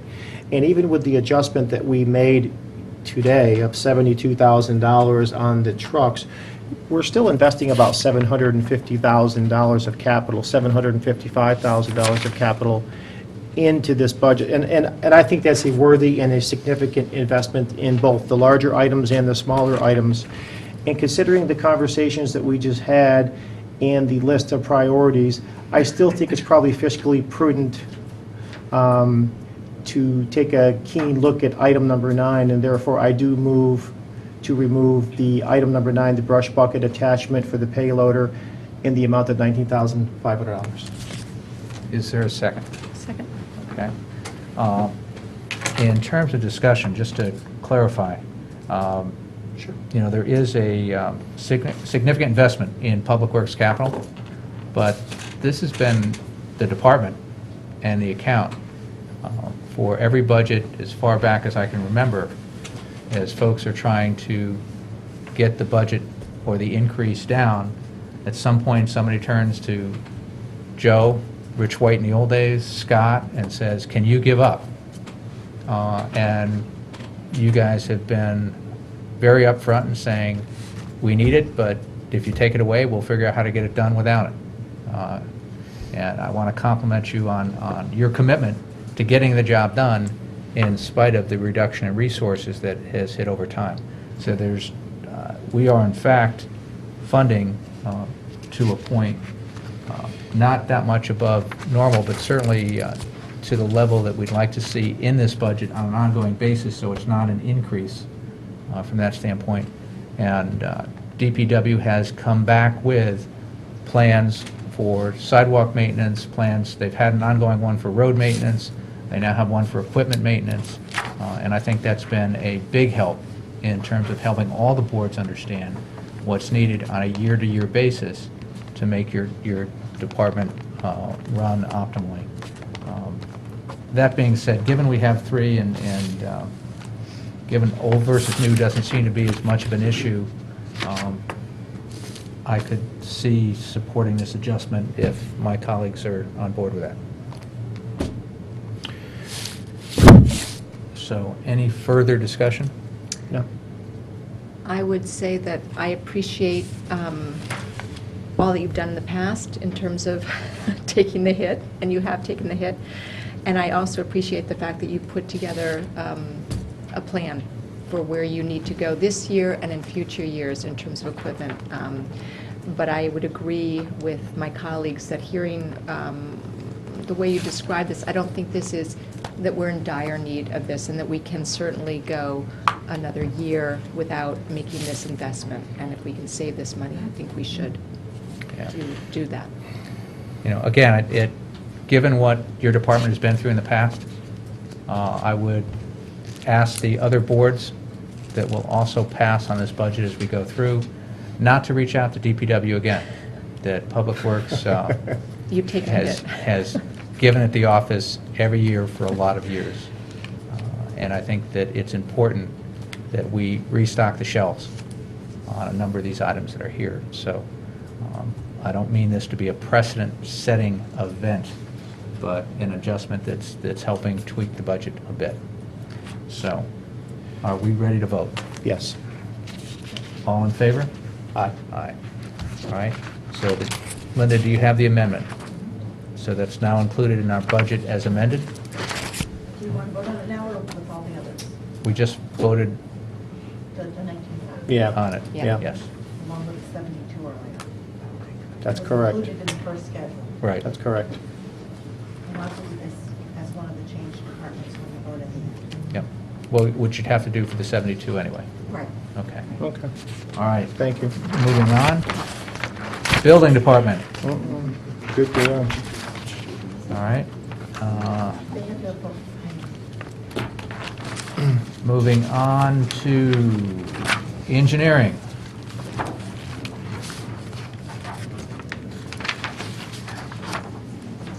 All right, then we're going to the next session now, health and welfare. Moving on to the health department.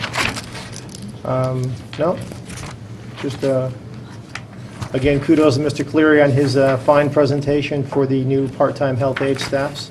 Thank you, sir. And again, I hope that as we move on to the other boards, that they, in fact, listen as intently as this board did to that presentation. And thank you for making it as clear that we are in a position where we need to move from being below average to above average in how we treat our students and the level of care we give them. So thank you for laying that out as clearly as you did.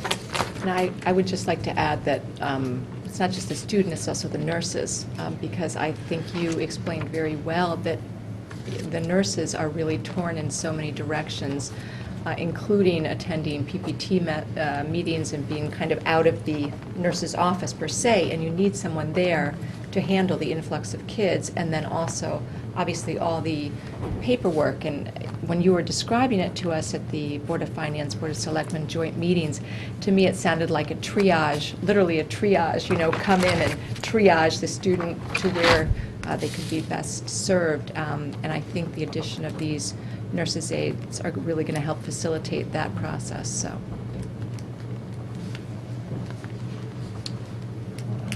Then moving on to Human and Social Services.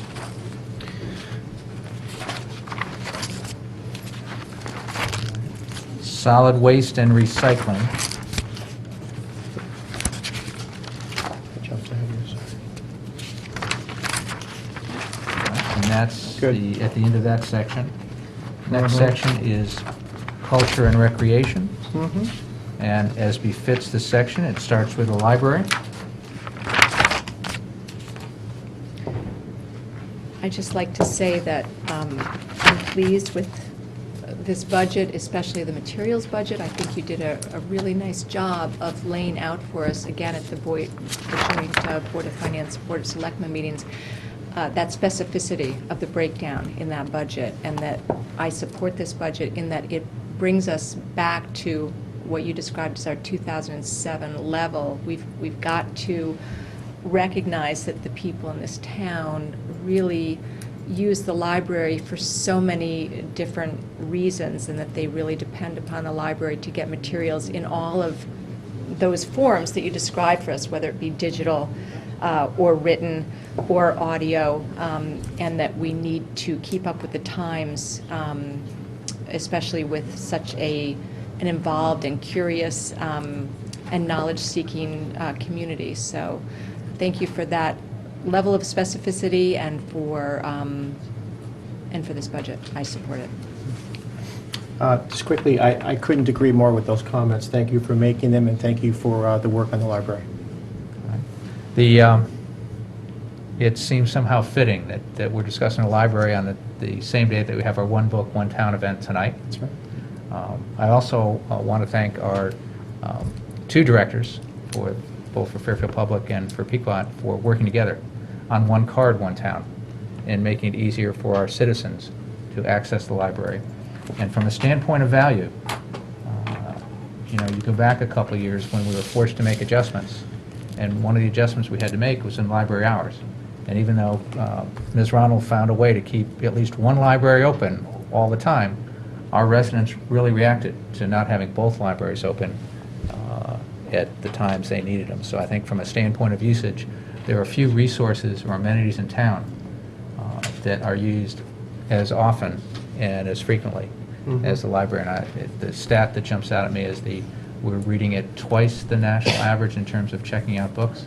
Just so you know, we're paying attention. Yeah. Just a quick plug for the library, well, kind of. I was, Sunday night, my son and my wife are both avid birders. And Sunday evening, as it was getting dark, I took my son over to Fairfield Woods Middle School, and we were out in the field looking at birds, because they were just coming in for the evening. And then we left, and it was maybe like 7:30 at night, and we cut through, because the gate was open between the library and Woods, because there was a play the night before that my other son was in. And so we came down the side of the library building, and there was a car sitting at the charging station, plugged in, charging. And I said to my son Aiden, I said, there is somebody using the charging station that we very proudly have in our town, and is at the public library. So it was good to see somebody using it and making use of getting their car charged at your library. And again, in speaking to the other boards and looking at the reductions our library has taken over the past few years, it would be nice to see this budget supported, since it's such a town-wide resource Agreed. for all involved. All right, moving on. The Penfield Complex, Discussed enough? I think so. Okay. I think so. Parks and Recreation. Waterfront and Marina. Good. The Par 3 Carl Dickman Golf Course. Good. and the H. Smith Richardson Golf Course. Good as well. Okay. We have already discussed the Board of Ed. Mm-hmm. Retiree benefits, which is OPEB and pension, Mm-hmm. as well as the 401A programs for our new employees. Correct. Debt service. And I think that comes to the end of the town departments. Linda, is there anything we've missed? Yes. Okay. A little less enthusiastically, please. It was on your healthcare schedule, and you have to vote the adjustment in human resources, healthcare actives, to reflect the February claims number as well. You did it for the Board of Ed, but you did not vote it for the town. Oh, the $168? $198. 198, So it's a biggie. Good catch. This one right there. Wait till we get to WPCA. We missed this, yeah. Yeah. So just vote that. All right. All right. May I have a motion to amend the budget and the, with a $198 increase in health insurance in the Human Resources Department? So moved. A second? Second. Any further discussion needed? All in favor? Aye. Aye. Linda, you have your $198. Thank you. All right, any other things that we missed? General fund is set. Okay. What I would like to do is go through and give you the department budgets that have been amended in a group, Mhm. and then you can just vote that those are all your amendments. And then you can vote on the full budget as amended. Okay. Is that acceptable? Will it take some time? I'll look Sounds to the fine. board. Are you okay with that? Yeah. Do we need to All right. take 5 minutes, or are you? No, I'm ready to Oh, you're good to go. Oh, Here. oh. I can keep it up, I hope. All right. All right. Legal services budget has been amended to $450,000. Human resources budget has been amended to $15,579,177. Private school bus transportation has been amended to $1,399,382. Fire department budget has been amended to $11,975,097. Emergency Communications Center has been amended to $1,522,965. Public Works operation has been amended to $15,464,906. Board of Ed, I think you've already covered it, but let me just mention it, has been amended to $161,215,640. Retirees benefit budget has been amended to $14,119,507. The total, what, maybe just vote on the amendments, then I will give you the total budget as amended. Okay, I thought I we think I we thought voted on it. voted Yeah, on we it. We voted as we went So along. the total- Now, the total budget, as amended, is $291,302,456. 291,302,456, and that's inclusive of everything we've done today and yesterday's numbers rolling, okay. Yes. Do you have an answer on where that takes the mill rate increase to from yesterday's 1.52? Can you get it within a basis point or so? We have a bit of approximation. Okay. Depending upon the collection rate. Right. Determined, Mm-hmm. it's somewhere between 160 and 1.60 and 1.64. Okay.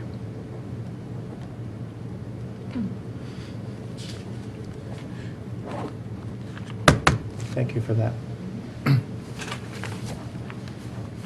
So when all is said and done, we're just about where we started out Started. with the original recommendation. Yeah. Pretty close, right? Well, given we added 1.64. $300,000 in, that's a That's not bad. surprisingly good place to be. Yeah, we chipped away at it along the way. Mhm. All right. So then the motion before us we need to amend to this number, because we moved the $291. You've already passed on all the adjustments, so you just need to make a motion to accept the expenditures budget as amended. Right, The but- number being, 291, that's what I was trying to get to, but thank you, Mr. Mayor. I'm sorry. He looks tired. Yeah, I can't imagine why. Do you want me to make the motion? Or do you want to make it? Well, Or, we had a motion before us that had another 291. I think we just need to reaffirm the original motion. okay. That's right, your original motion was 291,088,646. With the amendments to the individual department budgets, the new budget is 291,302,456. All right. It's an increase of $213,810. So,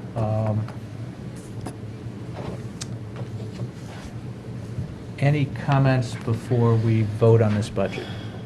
I know you both took time earlier to do this. I was going to make some of my comments now, right before we vote. I was going to give you an opportunity to comment first. You can go first, ma'am. I have a quick comment as well. Sheila, did you? I just want to say that overall, this budget represents a nominal tax increase for the citizens in this town, but we've been able to actually add services and add to some of our department budgets in a solid and proactive way. I'm thinking about public health with the nurse's aide.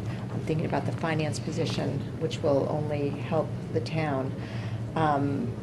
We're making some of these additions, and at the same time, we're fully funding OPEB, increasing surplus. We're funding paving in the operational budget, so we're keeping taxes low while actually adding further value, I believe, to the services we offer to the citizens in this town.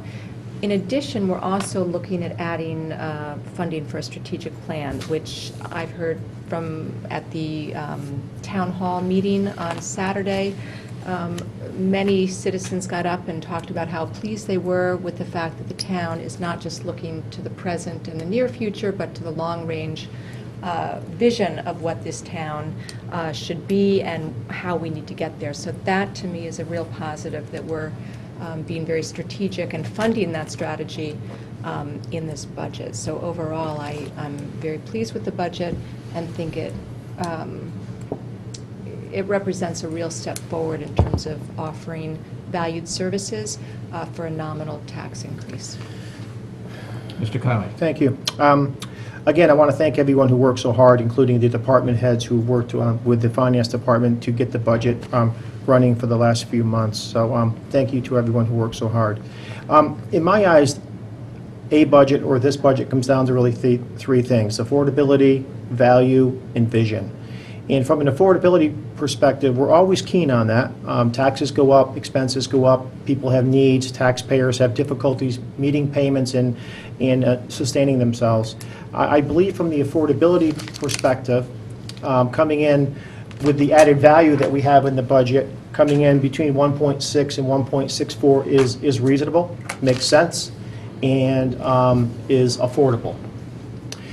From a value perspective, touching on some of the things that we just put into the budget, we are increasing services and we're maintaining services, and I believe when you combine the services that we have with the services that we're increasing, along with the affordability, I think value is a word I can use when I describe this budget and stand behind it.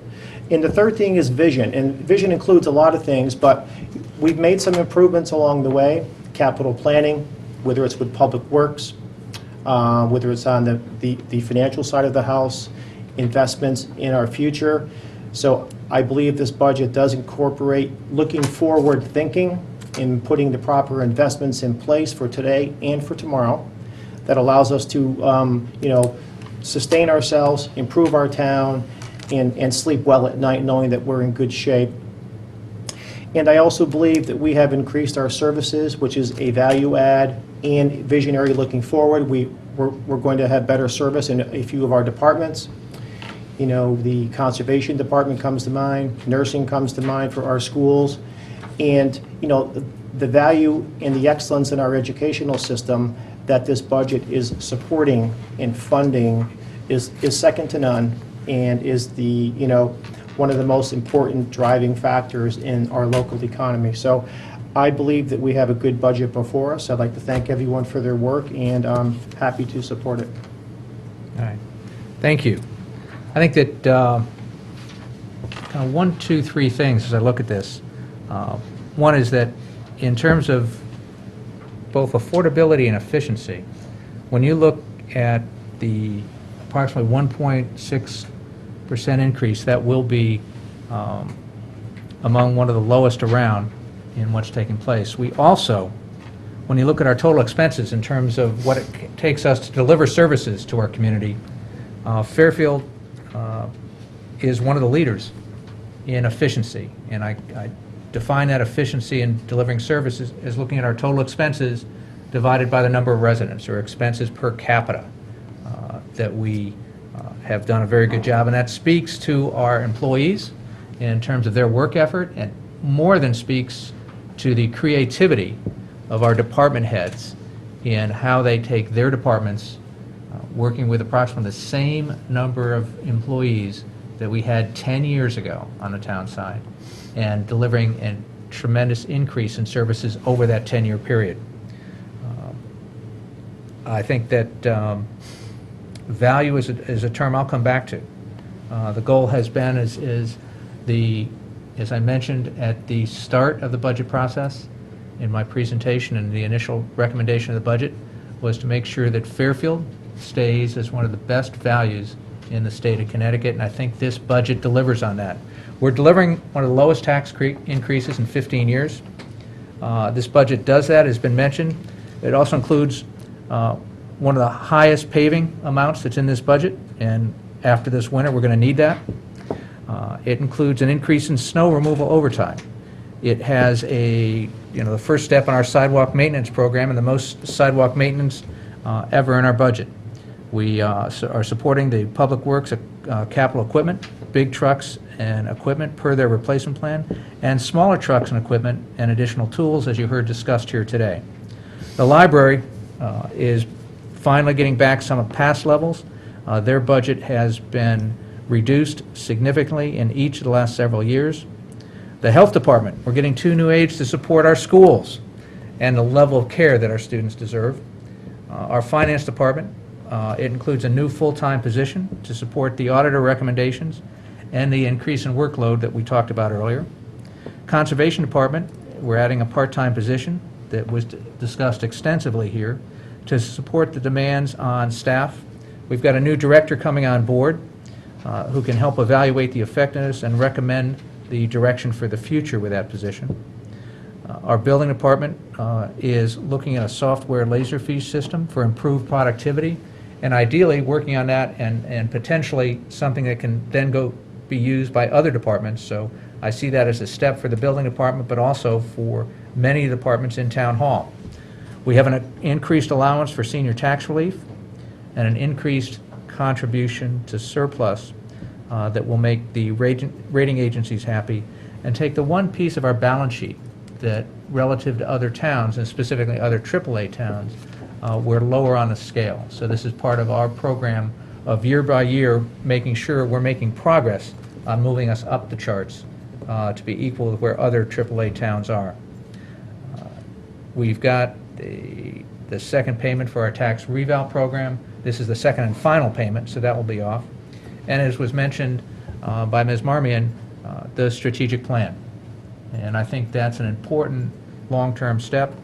As Mr. Kyle, as you mentioned, fits in part of our vision in terms of looking beyond just the next year or two in terms of where we're going to be. We've got major funding increases in IT for hardware, software, and licenses. And this all is part of an ongoing effort. This is the 4th year in a row with a declining or decreasing tax increase. we've added significant expenses over that time. You think about it, we've added higher numbers in the budget for our full pension and our annual recommended contribution, our full other post-employment or medical retiree annual contribution. We've increased significantly our senior tax relief. We've increased paving, sidewalk maintenance. We've expanded our insurance coverage. We've got a DPW truck replacement plan. We're making contributions to surplus that we weren't doing at all before 4 years ago. All of these drive up expenses on a year-to-year basis. We've managed to do that, bring down a tax increase, all without reducing services.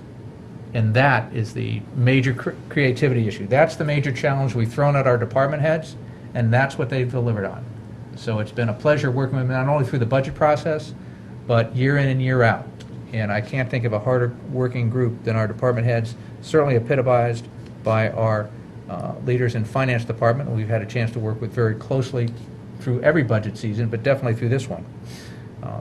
The tax increase at 1.6% means a $140 increase to the median home in Fairfield. That's less than $1 a day in that increase. And that is given all that we're getting, given all that we've added into our budget, given all the things from a long-term standpoint, we are moving out of bonding and moving into our operating budget. It is quite an amazing feat to be able to do that and do that for $140 a year.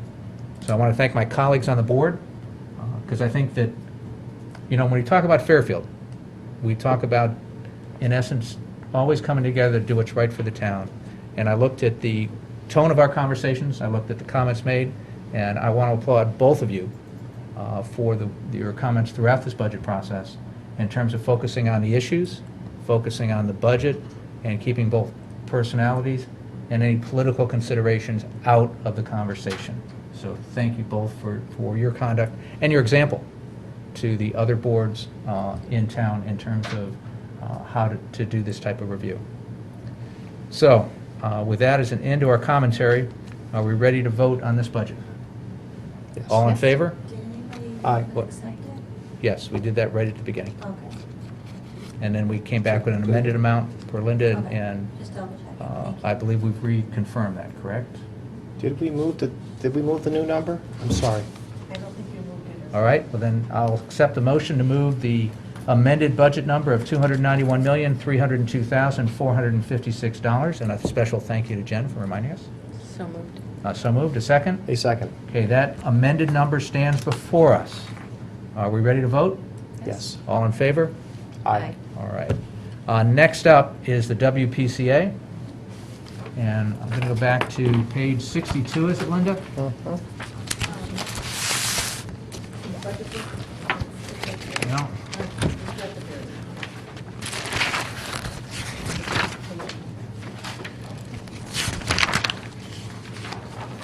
Yes. 314. Or 60, Oh. 62 works too, there's probably more than one.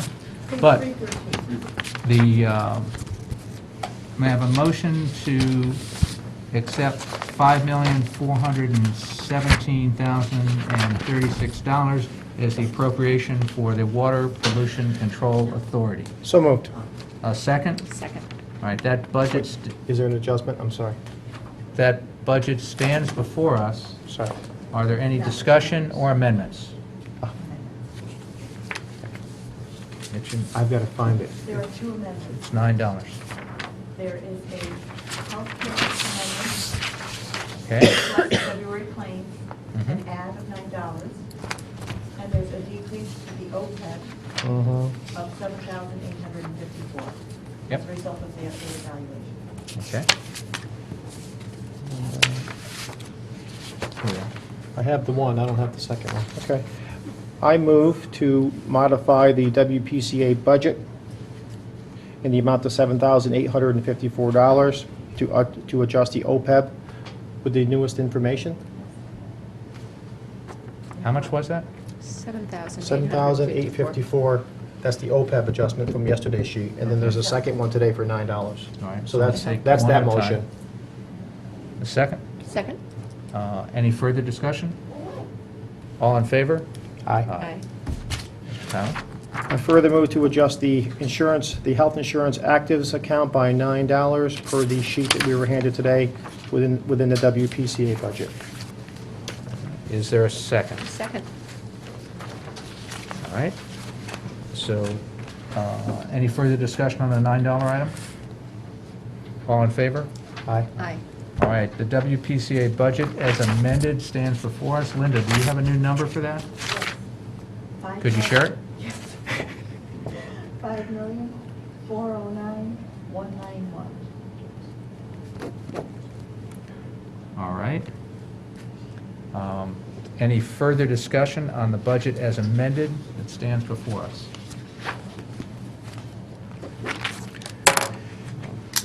Can we have a motion with a new number in it to be considered, to amend the, Sure. I move the WPCA budget in the amount of $5,409,191. all right, is there a second? Second. Any further discussion on the WPCA budget? We're ready to vote? All in favor? Aye. Aye.